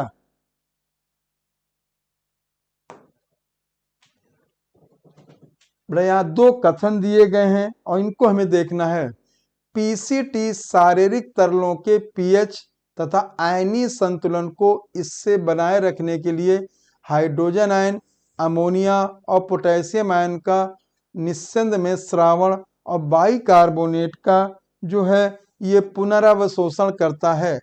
ठीक बच्चों, जीएफआर में गिरावट जेजी सेल कोशिकाओं को, जो जेजी सेल होती है बेटा ये जो है वहां पे निकोटीन का श्रावण नहीं करती बेटा, ये जो है रेनिन का श्रावण करती हैं। ये चीज गलत है, रेनिन का श्रावण करती हैं। और रेनिन जो है बच्चों सक्रिय करती, जो ब्रैक्की रुधिर का प्रवाह बढ़ाकर जीएफआर को पुनः सामान्य कर देती हैं। रेनिन जो है एंजियोटेंसिन जो फर्स्ट है उसको एंजियोटेंसिन द्वितीय में चेंज करता है। एंजियोटेंसिन द्वितीय जो है ये पावरफुल जो है वैसो कॉन्स्ट्रक्टर होता है, जिसके कारण बीपी बढ़ता है और जीएफआर जो कम हुआ है वो बेटा नॉर्मल हो जाता है। तो इस जगह पे ये कथन गलत है। तो 161 का उत्तर दूसरा जाएगा। कथन पहला सही है परंतु कथन दूसरा गलत है। 161 का उत्तर दूसरा होगा। 162 नंबर का सवाल देखते हैं बच्चों। ठीक है, देखेंगे प्रतिकृतियन मतलब बेटा यहाँ पे हुआ रेप्लिकेशन की बात चल रही है बच्चों यहाँ पे। ठीक है, दूसरा है अनुलेखन और तीसरा है ट्रांसलेशन। तो प्रतिकेयन का मतलब होता है रेप्लिकेशन, और रेप्लिकेशन के लिए जो एंजाइम की जरूरत होती है वो डीएनए डिपेंडेंट डीएनए पॉलीमरेज होती है। दूसरा होता है अनुलेखन, जो डीएनए पे निर्भर होकर आरएनए पॉलीमरेज होता है बेटा, ये हो गया अनुलेखन। ट्रांसलेशन में राइबोजाइम जो होता है ये पेप्टाइड बॉन्ड राइबोजाइम है, ये 23S आरएनए होता है बेटा, और ये जो है पेप्टाइड बॉन्ड बनाने को कैटलाइज करता है, पेप्टाइड बंद बनाता है। और इसका रिलेशन यूटीआर से है, जहां पे बच्चों देखिएगा जिस जगह प्रोटीन का निर्माण होगा, ठीक है, उससे एक 5 प्राइम टाइम होगा, दूसरा 3 प्राइम टाइम होगा, इसी को बेटा हम यूटीआर कहते हैं। इसे अनट्रांसलेटेड रीजन कहेंगे और ये ट्रांसलेटेड रीजन हो जाता है।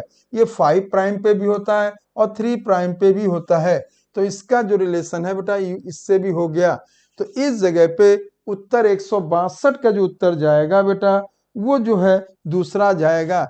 A1 B2 C3 and C4 162 का जो उत्तर होगा बेटा वो दूसरा जाएगा। बेटा ये याद करने वाला सवाल है बच्चों। ठीक है, 163 को अगर हम लोग बेटा देखेंगे, ऊतक संवर्धन का क्या अर्थ है। ठीक है, ये सन में याद करना के दौरान वैज्ञानिकों ने जान लिया कि एक पूर्ण पादप कर्तोत्की से पुनर्जनित किया जा सकता है। दिए गए वाक्य में रिक्त स्थान को भरें।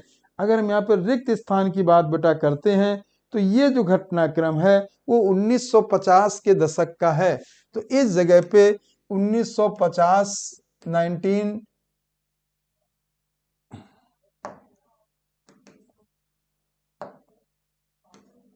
1950s हो जाएगा बेटा।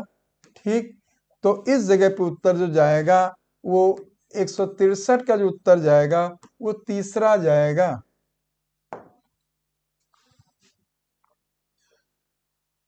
जैव विविधता के संरक्षण के लिए, बड़ा फिर खाली जगह है। तर्क स्पष्ट है, जैसे मानव को प्रकृति से प्रत्यक्ष रूप से अनगिनत आर्थिक लाभ हैं, जैसे खाद्य तो अनाज, दालें, फल हो गए, ईंधन, रेशा, इमारती सामान, औद्योगिक उत्पाद और औषधि महत्व के उत्पाद हो गए। बेटा एक बात ध्यान रखना बच्चों, ठीक है, जब मानव अपने लिए करेगा तो उसे बड़ा संकीर्ण रूप से उपयोगी नैरो यूटिलाइजेशन कहेंगे। जब इकोसिस्टम के लिए चीज की जाएगी तो ब्रॉड यूटिलाइजेशन की जाएगी। आने वाली पीढ़ियों के लिए हम लोगों की जिम्मेदारी है तो उसे इथिकल कहा जाता है। 3 प्रकार से होता है बेटा। तो इस जगह पे जो उत्तर जाएगा तो केवल मानव के लिए है तो संकीर्ण रूप से उपयोगी होगा। यहाँ पे जो होगा उत्तर दूसरा जाएगा, ठीक है। तो 164 का जो उत्तर रहेगा बच्चों वो दूसरा होगा। अगला सवाल बेटा देखते हैं। डीएनए अथवा आरएनए की एकल श्रृंखला से एक विकिरण सक्रिय अणु जुड़कर कोशिकाओं के क्लोन में अपने पूरक डीएनए से संकरित होते हैं, जिसे बाद में हम कैसे पहचानते हैं।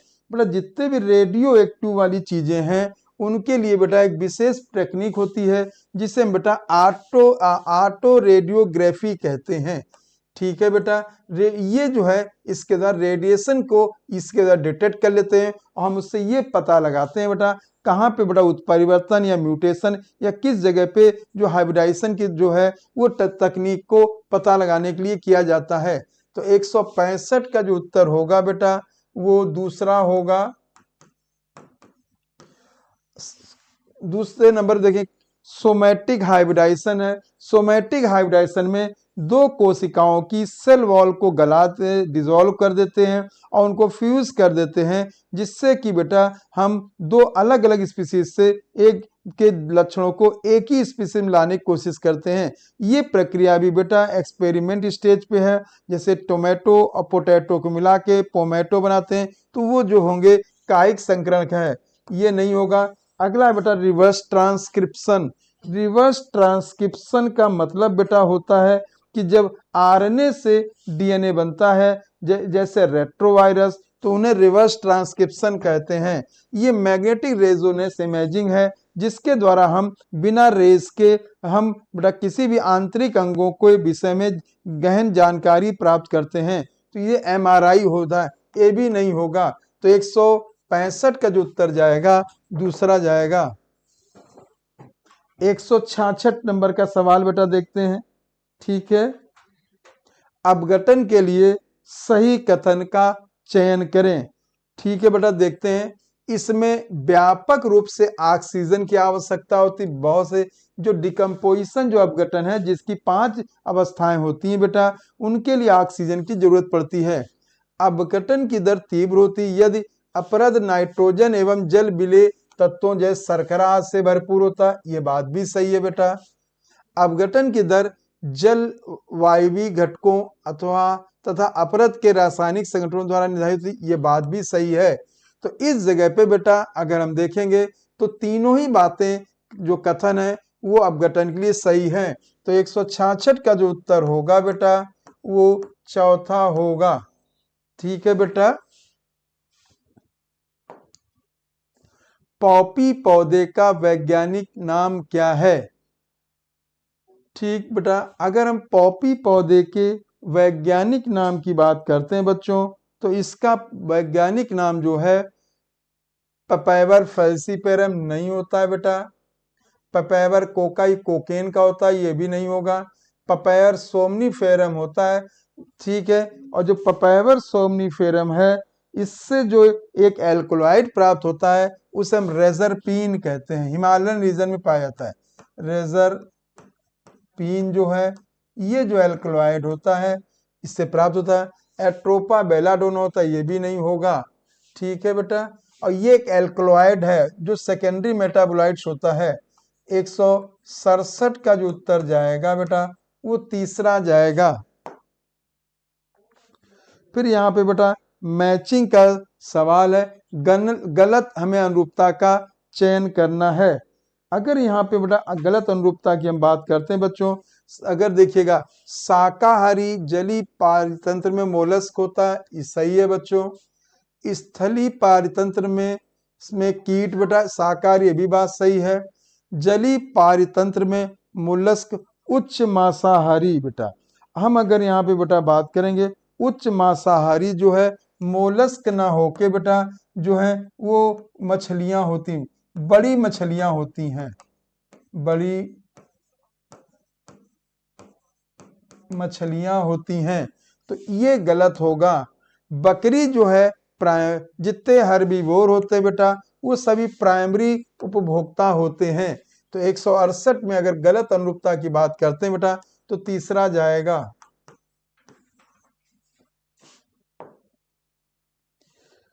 169 नंबर का सवाल है बेटा यहाँ पे, जू टिक्स और अरित्रपादों के लिए कौन सा कथन सही है? ठीक है बेटा, अगर हम जू और टिक्स और अरित्रपादों जिन्हें हम कोपोड्स कहते हैं बेटा, ये मछलियों के परजीवी होते हैं और ये जो है बेटा मैमल्स जो हैं उनके परजीवी होते हैं। तो पहली बात तो है ये बात सही है, सभी परजीवी हैं बेटा, सभी अलग अलग जंतुओं पे वह है परजीवी, ये बात भी सही है। ये जो है बेटा अगर तो मछलियों के हो गए, ये जो टिक्स होते हैं बेटा जो डॉग्स के हो गए, जू जो है ह्यूमन है या अदर उनके परजीवी होते हैं, ये बात सही है। अंतः परजीवी नहीं होते हैं, सभी अलग अलग पौधे पर नहीं बेटा, ये जंतुओं पे परजीवी हैं बच्चों। ठीक है, तो 169 का जो उत्तर जाएगा वो दूसरा जाएगा।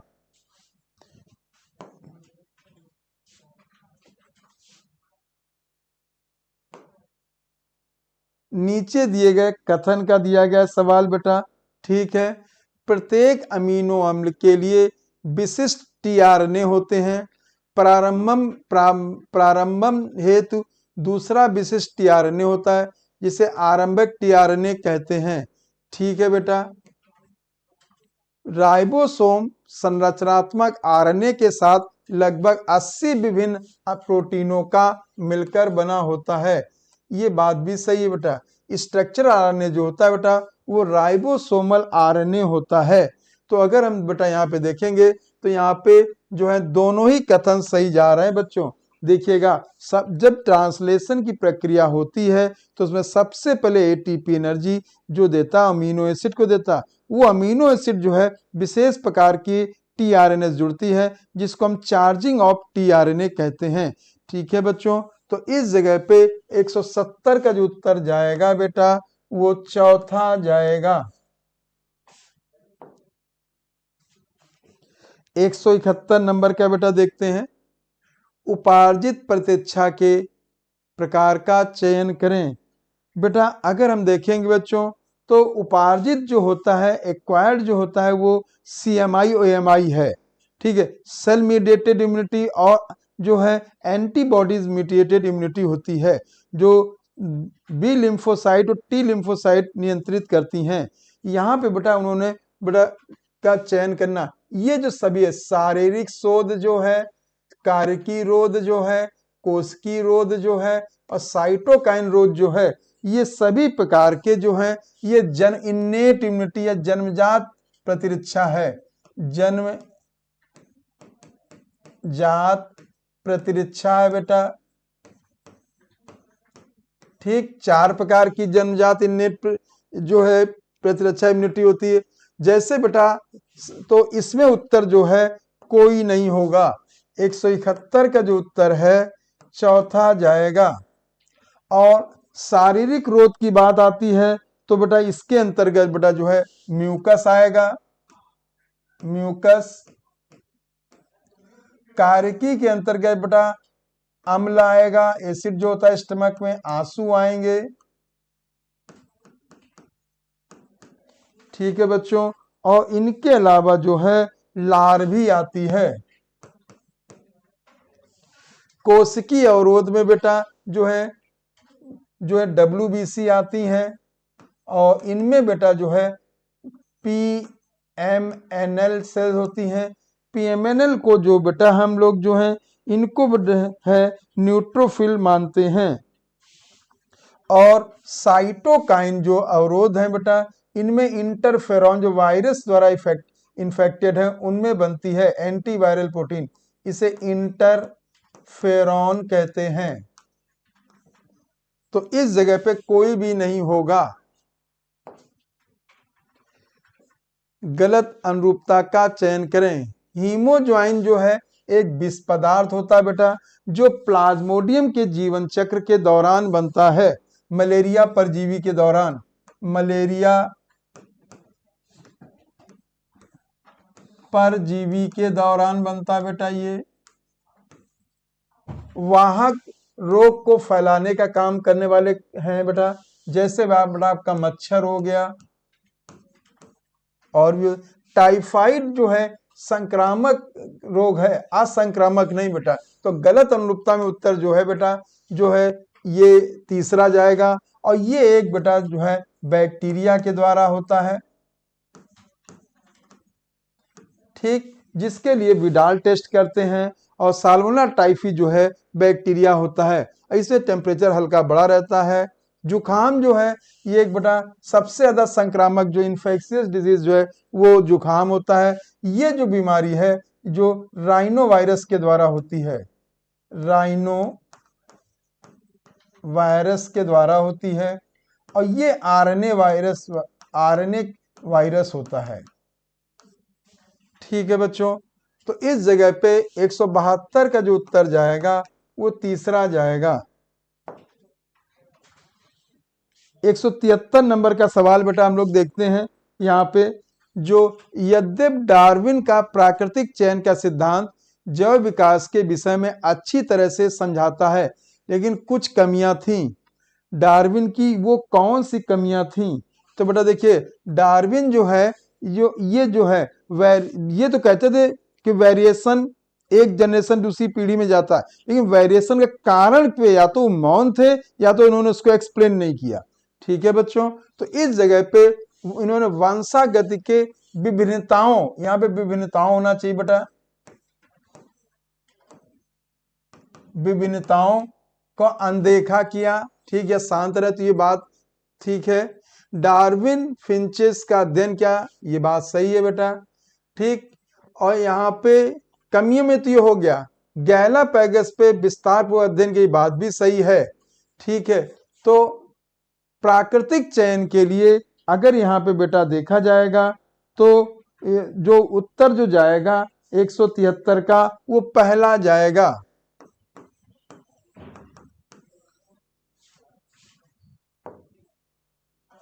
174 नंबर का सवाल बेटा देखते हैं हम लोग। ठीक, 174 में देखेंगे बेटा, नीचे दिए गए दो कथन हैं, ठीक है, और इन दो कथन के विषय में बात करेंगे। रेड डाटा बुक जंतुओं, पादपों, कवक के संकटग्रस्त और थ्रेटेंड जातियों का संकलन है, बिल्कुल सही है, जो IUCN के अंतर्गत दिया गया। जंगलों में जातियों का संरक्षण, स्टेटस, वितरण और संकट का सामना करने की सूचना प्रदान करने के द्वारा पहचान और सुरक्षा के लिए रेड डाटा बुक का कार्य करता है, ये बात भी सही है। तो 174 में देखा जाए तो यहाँ पे दोनों कथन सही जा रहे हैं, तो 174 का जो उत्तर होगा बेटा वो चौथा जाएगा। साल्टेशन शब्द का संबंध क्या है?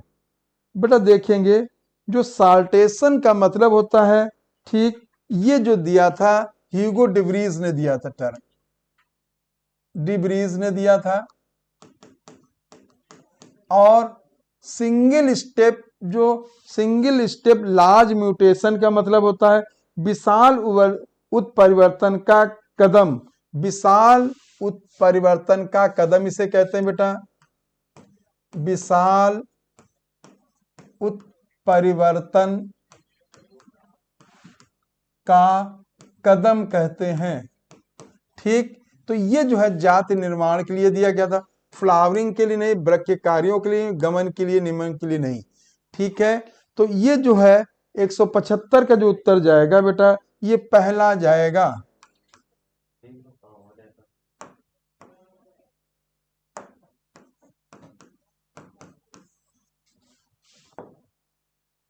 एक 176 नंबर का सवाल बेटा देखते हैं।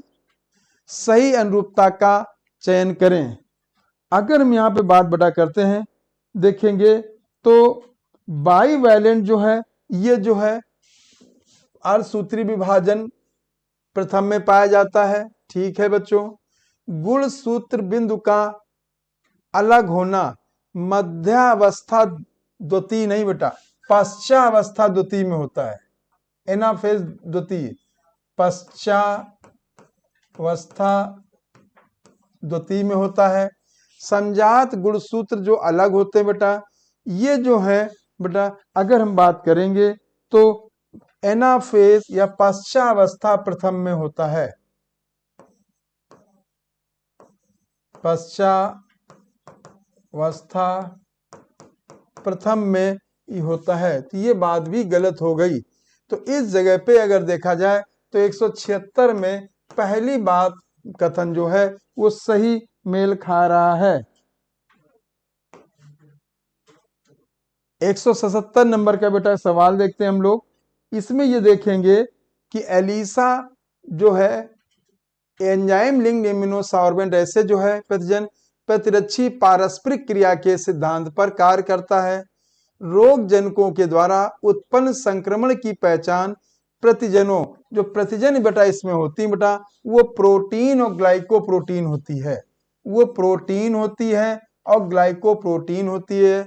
या रोग जनकों के विरुद्ध संश्लेषित बेटा प्रतिरक्षी की पहचान के आधार पर की जाती है। बेटा इसमें जो इंटरेक्शन होता है बेटा प्रोटीन टू प्रोटीन, अगर यहाँ पे देखेंगे तो एंटीजन एंटीबॉडीज जो है इंटरेक्ट करते हैं, इसी को बेटा हम इसमें देखते हैं। और इसके लिए एंजाइम जो होता है बेटा एल्कलाइन फॉस्फेटेज होता है। तो 177 का जो उत्तर जाएगा बेटा वो पहला जाएगा। केवल प्रोटीन नहीं होगा, जो ग्लाइकोप्रोटीन भी होती, केवल ग्लाइकोप्रोटीन नहीं, कार्बोहाइड्रेट हो ही नहीं सकता, क्योंकि इसमें मुख्य रूप से जो है प्रोटीन का इंटरेक्शन होता है। अगला बेटा देखते हैं हम लोग यहाँ पे, यदि रॉबर्ट मे के वैश्विक आकलन को स्वीकार करें तब अभी भी कुल 40% जातियों की खोज हुई है। बेटा 40% नहीं बेटा 22% जातियों की खोज हुई है। उष्ण कटिबंधीय वन क्षेत्र जैसे कि इक्वाडोर, समवनी पौधों की जातियां यूएसए के मध्य पश्चिम में स्थित शीतोष्ण क्षेत्र के वनों से 10 गुना अधिक हैं। ठीक है बच्चों, तो ये बात अगर देखा जाए सही है। तो अगर देखें तो पहला कथन तो गलत हो गया, दूसरा कथन जो सही है, तो इस जगह पे 178 का जो उत्तर जाएगा बेटा वो तीसरा जाएगा। अगला सवाल 179 नंबर का है। ठीक है, गलत अनुरूपता का चयन करें। ठीक, पार्श्व प्ररोग वृद्धि साइटोकाइनिन करता है, बात सही है बेटा। अपस्थानिक प्ररोग निर्माण भी साइटोकाइनिन करता है। ठीक, शिखाग्र प्रधानता से छुटकारा दिलाता है साइटोकाइनिन। पोषकों के संचरण को अवरोधित नहीं करता बेटा, प्रेरित करता है, प्रेरित करता है। तो इस हिसाब से 179 का जो उत्तर जाएगा वो चौथा जाएगा। 180 नंबर का सवाल बेटा देखते हैं यहाँ पे हम लोग। पहला देखेंगे, अगर हम देखते हैं बेटा तो जीव मंडल आरक्षितियां जिसे हम बायोस्फीयर कहते हैं, ये 14 होती हैं, स्वस्थाने होती हैं, ये बिल्कुल सही बात है। दूसरे नंबर पे अगर हम देखते हैं बेटा राष्ट्रीय पार्क जो है इनकी संख्या जो है 90 है, और ये वाह स्थाने ना होके बेटा ये जो होते हैं स्वस्थाने होते हैं, स्वस्थाने, सफारी स्वस्थाने ना कि ये वाह स्थाने होते हैं। मतलब इन सीटू ये एक्स सीटू होता है। जो बीज बैंक क्रायो प्रिजर्वेशन है ये वाह स्थान है, ये बात सही है। ये स्वस्थाने भी बात सही है। तो 180 में जो है ए और डी, 180 का जो उत्तर जाएगा बेटा चौथा जाएगा।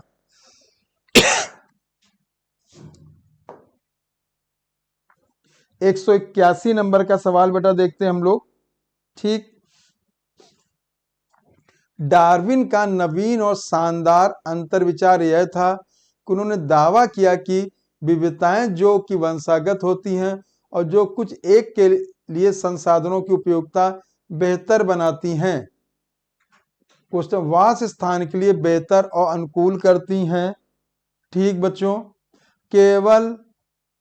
केवल उन्हें ही इस योग बनाती हैं कि प्रजनन कर सकें और अधिकाधिक संतति छोड़ सकें। ये बात बिल्कुल सही है। लैमार्क ने हिरन का उदाहरण दिया जिसमें ऊंचे पेड़ों के चारा पत्तियों को चरने के लिए अपनी गर्दन की लंबाई बढ़ाकर अनुकूलन किया। हिरन नहीं बेटा, उन्होंने जिराफ का उपयोग किया था। अंगों के उपयोग के लिए जिराफ का किया था, अंगों के अनुपयोग के लिए इन्होंने इस स्नेक का उपयोग मतलब उदाहरण लिया था। तो इस जगह पे पहला कथन जो सही है और दूसरा कथन गलत है। 181 का जो उत्तर है बेटा वो दूसरा जाएगा। 182 बेटा, 182 में बेटा हम लोग ये देखते हैं पृथ्वी की उत्पत्ति के लगभग 500 मिलियन वर्ष के बाद अर्थात लगभग 4 बिलियन वर्ष पहले जीवन प्रकट हुआ। ठीक है बेटा। लुई पास्चर ने सावधानी पूर्वक प्रयोगों को करते हुए यह प्रदर्शित किया कि जीवन निर्जीव से निकल कर आया है। निर्जीव नहीं बेटा, दूसरे सजीव से निकल के आया है या दूसरे जीवों से निकल के आया है। ठीक, तो ये गलत हुआ। तो अगर यहाँ पे देखा जाए तो जो पास्चर साहब ने ये बताया था जीवों की उत्पत्ति पहले से उपस्थित जीवों से हुई है। तो 182 का जो उत्तर होगा वो दूसरा जाएगा।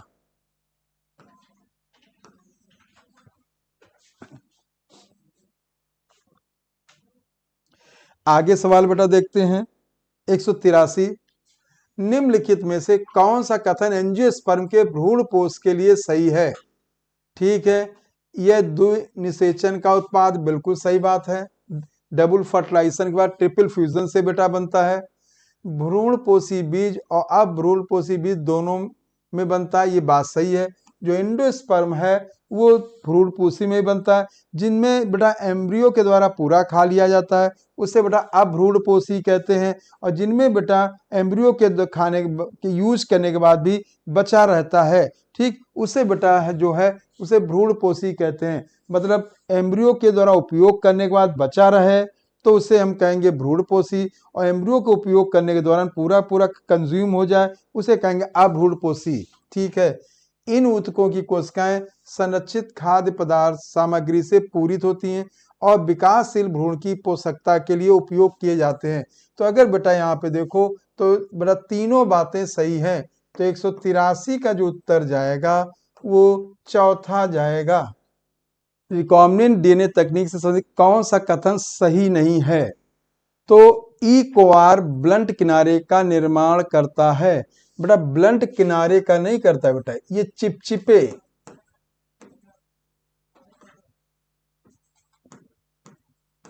मतलब जहां पे हाइड्रोजन बेस पेयर जो है अनपेयर्ड होते हैं वो किनारे का निर्माण करेगा। ये बात जो है गलत है। तो 184 में अगर देखें बेटा तो पहली बात गलत हो रही है। प्रतिबंधन एंजाइम ब्लंट और चिपचिपे दोनों का निर्माण करते हैं, बात सही है बेटा। ठीक है। एग्रोथ नेचुरल पॉलीमर है जो कि बेटा सीवीड से प्राप्त होता है जो कि एक रेड एल्गी होती है। तो इस जगह पे जो होगा 184 का जो उत्तर होगा बेटा वो पहला जाएगा। 185 नंबर का सवाल बेटा देखते हैं। ठीक है। वाहक डीएनए और स्रोत डीएनए को क्रमशः किसके द्वारा काटने से रिकॉम्बिनेंट डीएनए अणु बनता है? ठीक है बच्चों, तो इस जगह पे अगर हम देखेंगे तो दोनों के लिए ही बेटा एक ही बेटा रिकॉम्बिनेंट एंजाइम जो है आरई एंजाइम की जरूरत पड़ती है। ठीक है। तो इस जगह पे हिंड D2 और हिंड D2 दोनों हो गए। यहाँ देखिए एंजाइम बदल रहे हैं बेटा, यहाँ भी एंजाइम बदल रहे हैं, ये भी एंजाइम बदल रहे हैं। तो आपको ये ध्यान रखना है कि जो रिकॉम्बिनेंट जब बनाते हैं तो उसके लिए सेम टाइप वेक्टर के लिए भी चाहिए, और जिससे डिजायर डीएनए चाहिए उससे भी सेम टाइप का होना चाहिए, उनका अलग अलग नहीं होना चाहिए बेटा। तो 185 का जो उत्तर होगा बेटा वो पहला जाएगा। ई कोआर फर्स्ट जो है ये किससे विलगित किया गया है बेटा, ये आपको याद रखना बेटा। ई कोआर जो फर्स्ट है, ई कोआर RY13 से विलगित किया गया है। ठीक है बेटा, ये जीनस होता है, ये स्पीसीज होता है, ये स्ट्रेन होता है, ये ऑर्डर होता है। ये 4 स्टेप के नाम जो हैं इसके रखे जाते हैं। नामनक्लेचर जो है 4 स्टेप का होता है। 186 का जो उत्तर होगा बेटा वो दूसरा जाएगा। 187 नंबर का सवाल बेटा देखते हैं हम लोग। देखेंगे, ब्लंट किनारे के साथ डीएनए को काटना, ई कोआर फर्स्ट के बारे में कौन से कथन सत्य है? तो ब्लंट तो बनाता नहीं, स्टिकी बनाता है बेटा।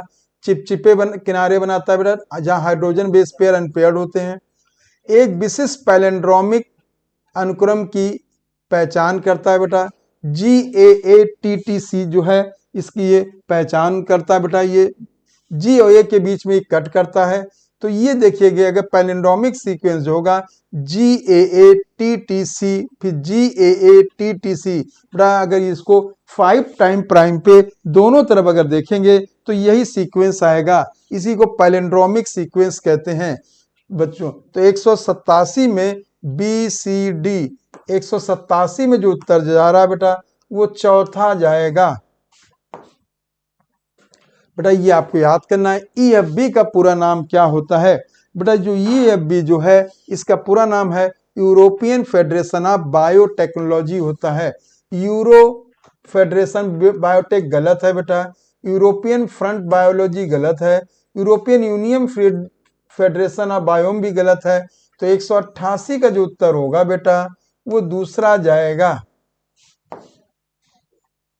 निम्नलिखित में GFR में बढ़ोतरी के लिए कौन जिम्मेदार है?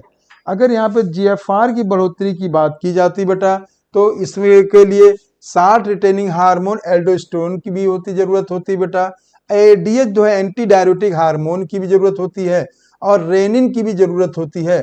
और ये जो रेनिन जो है ये जो जिसके द्वारा बढ़ाता है ये जेजी सेल से स्रावित होता है, और ये जो है जो एंजियोटेंसिन फर्स्ट एंजियोटेंसिन सेकेंड को कन्वर्ट करके, और वह जो पावरफुल वैसो कॉन्स्ट्रक्टर होते हैं ब्लड वेजल को जब कॉन्स्ट्रिक्ट करेंगे उससे जो है जो BP बढ़ेगा, जिससे GFR जो है नॉर्मल होगा। तो 189 का जो उत्तर जाएगा बेटा वो चौथा जाएगा। साधारण मनुष्य के अग्नाशय में लगभग कितनी, ये हमें देखना है, लैंगरहैंस द्वीप होते हैं जो अग्नाशी ऊतकों का होता है। अगर बेटा यहाँ पे देखेंगे तो 1 से 2 मिलियन बेटा होते हैं, और ये 1 से 2% होता है। ये आपको याद रखना बच्चों। और ये जो है इंडोक्राइन पार्ट होता है जिनसे कि हार्मोन स्रावित होते हैं। ठीक, तो 190 का जो उत्तर होगा बच्चों, ठीक, और ये जो होगा तीसरा जाएगा। इसमें अल्फा सेल्स और बीटा सेल्स होती हैं। अल्फा सेल ग्लूकेगॉन हार्मोन स्रावित करता है, और बीटा सेल जो है वो इंसुलिन हार्मोन का स्रावण करती हैं।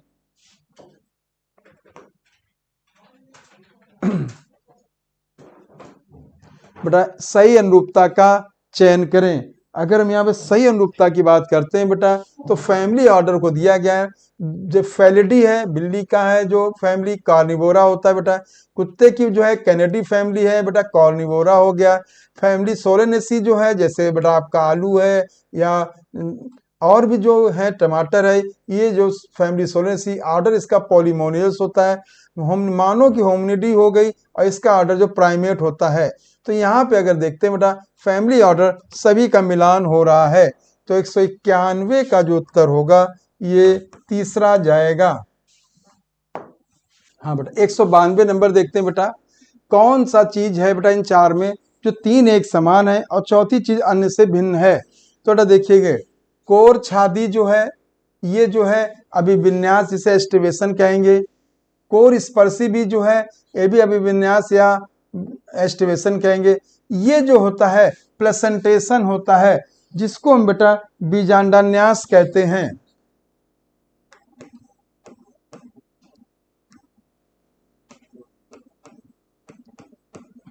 ठीक, और ये जो होता है ओव्यूल का अरेंजमेंट होता है प्लेसेंटा के ऊपर, और ये जो है व्यवर्धित ट्विस्टेड कहते हैं, ये सब एस्टिवेशन होते हैं।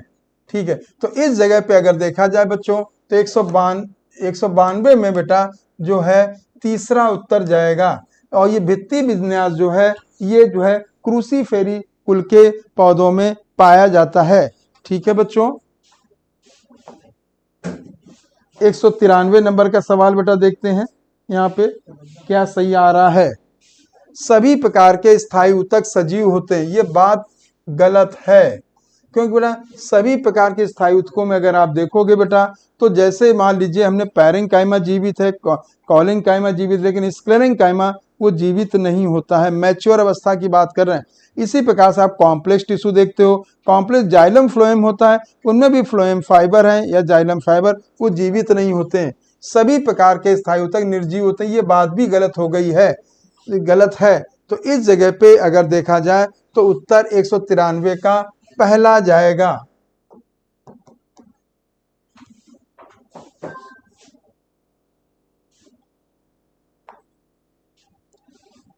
एक 194 दिए गए दो कथन हैं, पूर्वावस्था प्रथम की समय अवधि मध्यावस्था से ज्यादा होती है।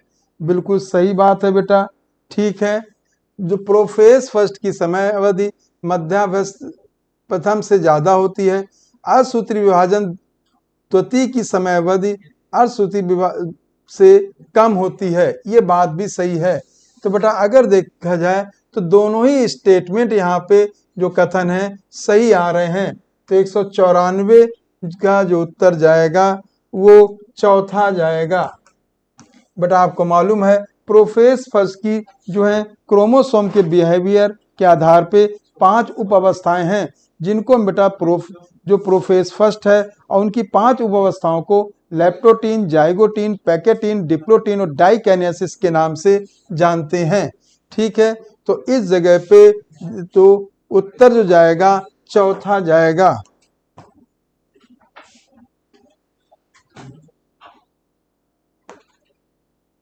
माइटोटिक धुरी मुख्यतः कौन सी प्रोटीन की बनी होती है?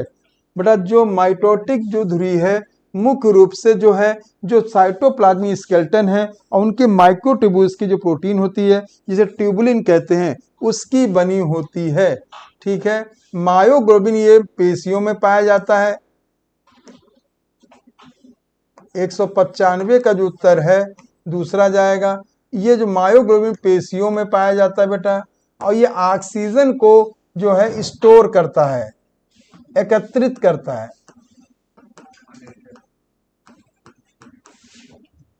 एक्टिन जो है एक्टिन मायोसिन पेशियों में होता है जो कि मसल के कॉन्ट्रैक्शन और रिलैक्सेशन में सहायता करते हैं। तो 195 का जो उत्तर जाएगा दूसरा जाएगा। 196 बेटा देखते हैं कौन सा जोड़ा गलत है। अगर हम यहाँ पे गलत जोड़े को देखते बेटा तो मक्का एक बेटा जो है C3 ना होके बेटा ये C4 प्लांट है, तो पहला ही जोड़ा तो गलत हो गया बेटा। ठीक है, इनके अलावा जो है गन्ना भी इसी प्रकार का होता है। C4 में एक विशेष प्रकार का एनाटॉमी पाई जाती है जिसे क्रांज एनाटॉमी कहते हैं, और ये क्रांज एनाटॉमी जो है C4 पौधों की पत्तियों की एनाटॉमी होती है बेटा, ये याद रखना बेटा, पत्तियों में पाई जाती है। और इसमें जो है वैस्कुलर बंडल की रिंग्ड जो है सेल्स पाई जाती हैं। कैल्विन चक्र पीजीए बिल्कुल सही है। फर्स्ट स्टेबल जो इस प्रोडक्ट होता है फास्फोग्लिसरिक एसिड जिसमें 3 कार्बन होते हैं, इसीलिए बेटा इसको हम कैल्विन चक्र कहते हैं। हैच एंड स्लैग चक्र जो है बेटा इसमें 4 कार्बन पाए जाते हैं बेटा। ठीक, और ये जो है C4 पौधों का लक्षण है। तो 196 का जो बेटा अगर देखेंगे उत्तर जो गलत जाएगा वो पहला जाएगा। विषम का चयन करें। CU2 दिया गया है, CU7 दिया गया है और मल्टीलोड 375 दिया गया है। अगर बेटा इनको हम देखते हैं सभी ये कॉपर रिलीजिंग है या कॉपर मोचक हैं।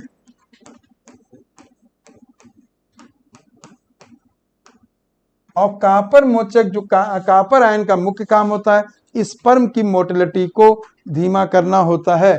ठीक है, सहेली जो है ये पिल्स होती है, गोली होती है।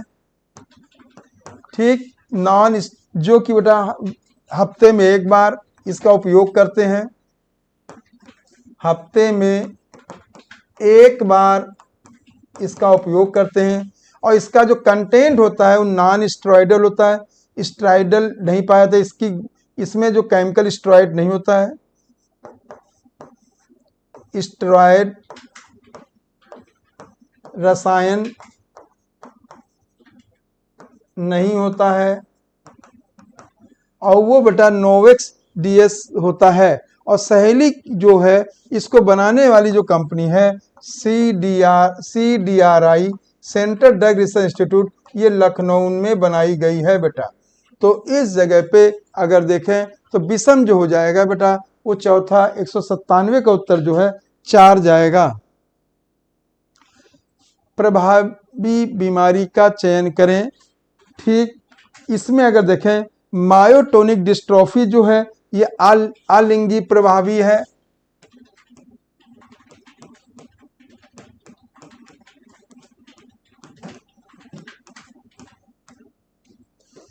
जो हीमोफीलिया है ये जो है लिंग लग्न अप्रभावी है, लिंग लग्न अप्रभावी है।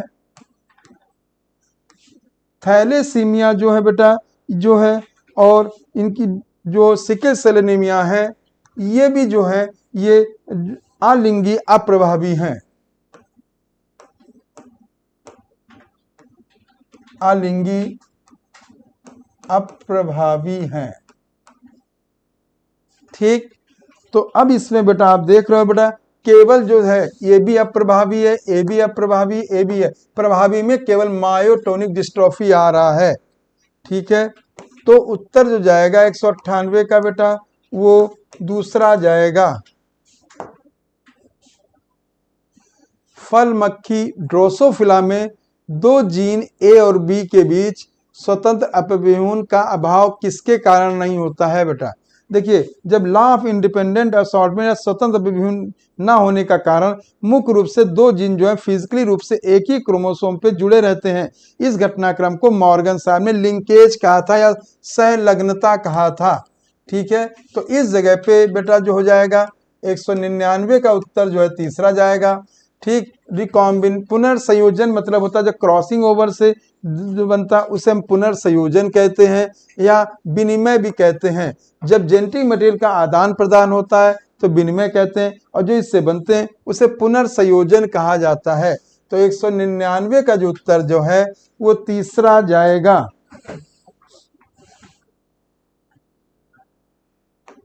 आखिरी सवाल देखते हैं बेटा, आनुवंशिक कूट मिलकर बना होता है।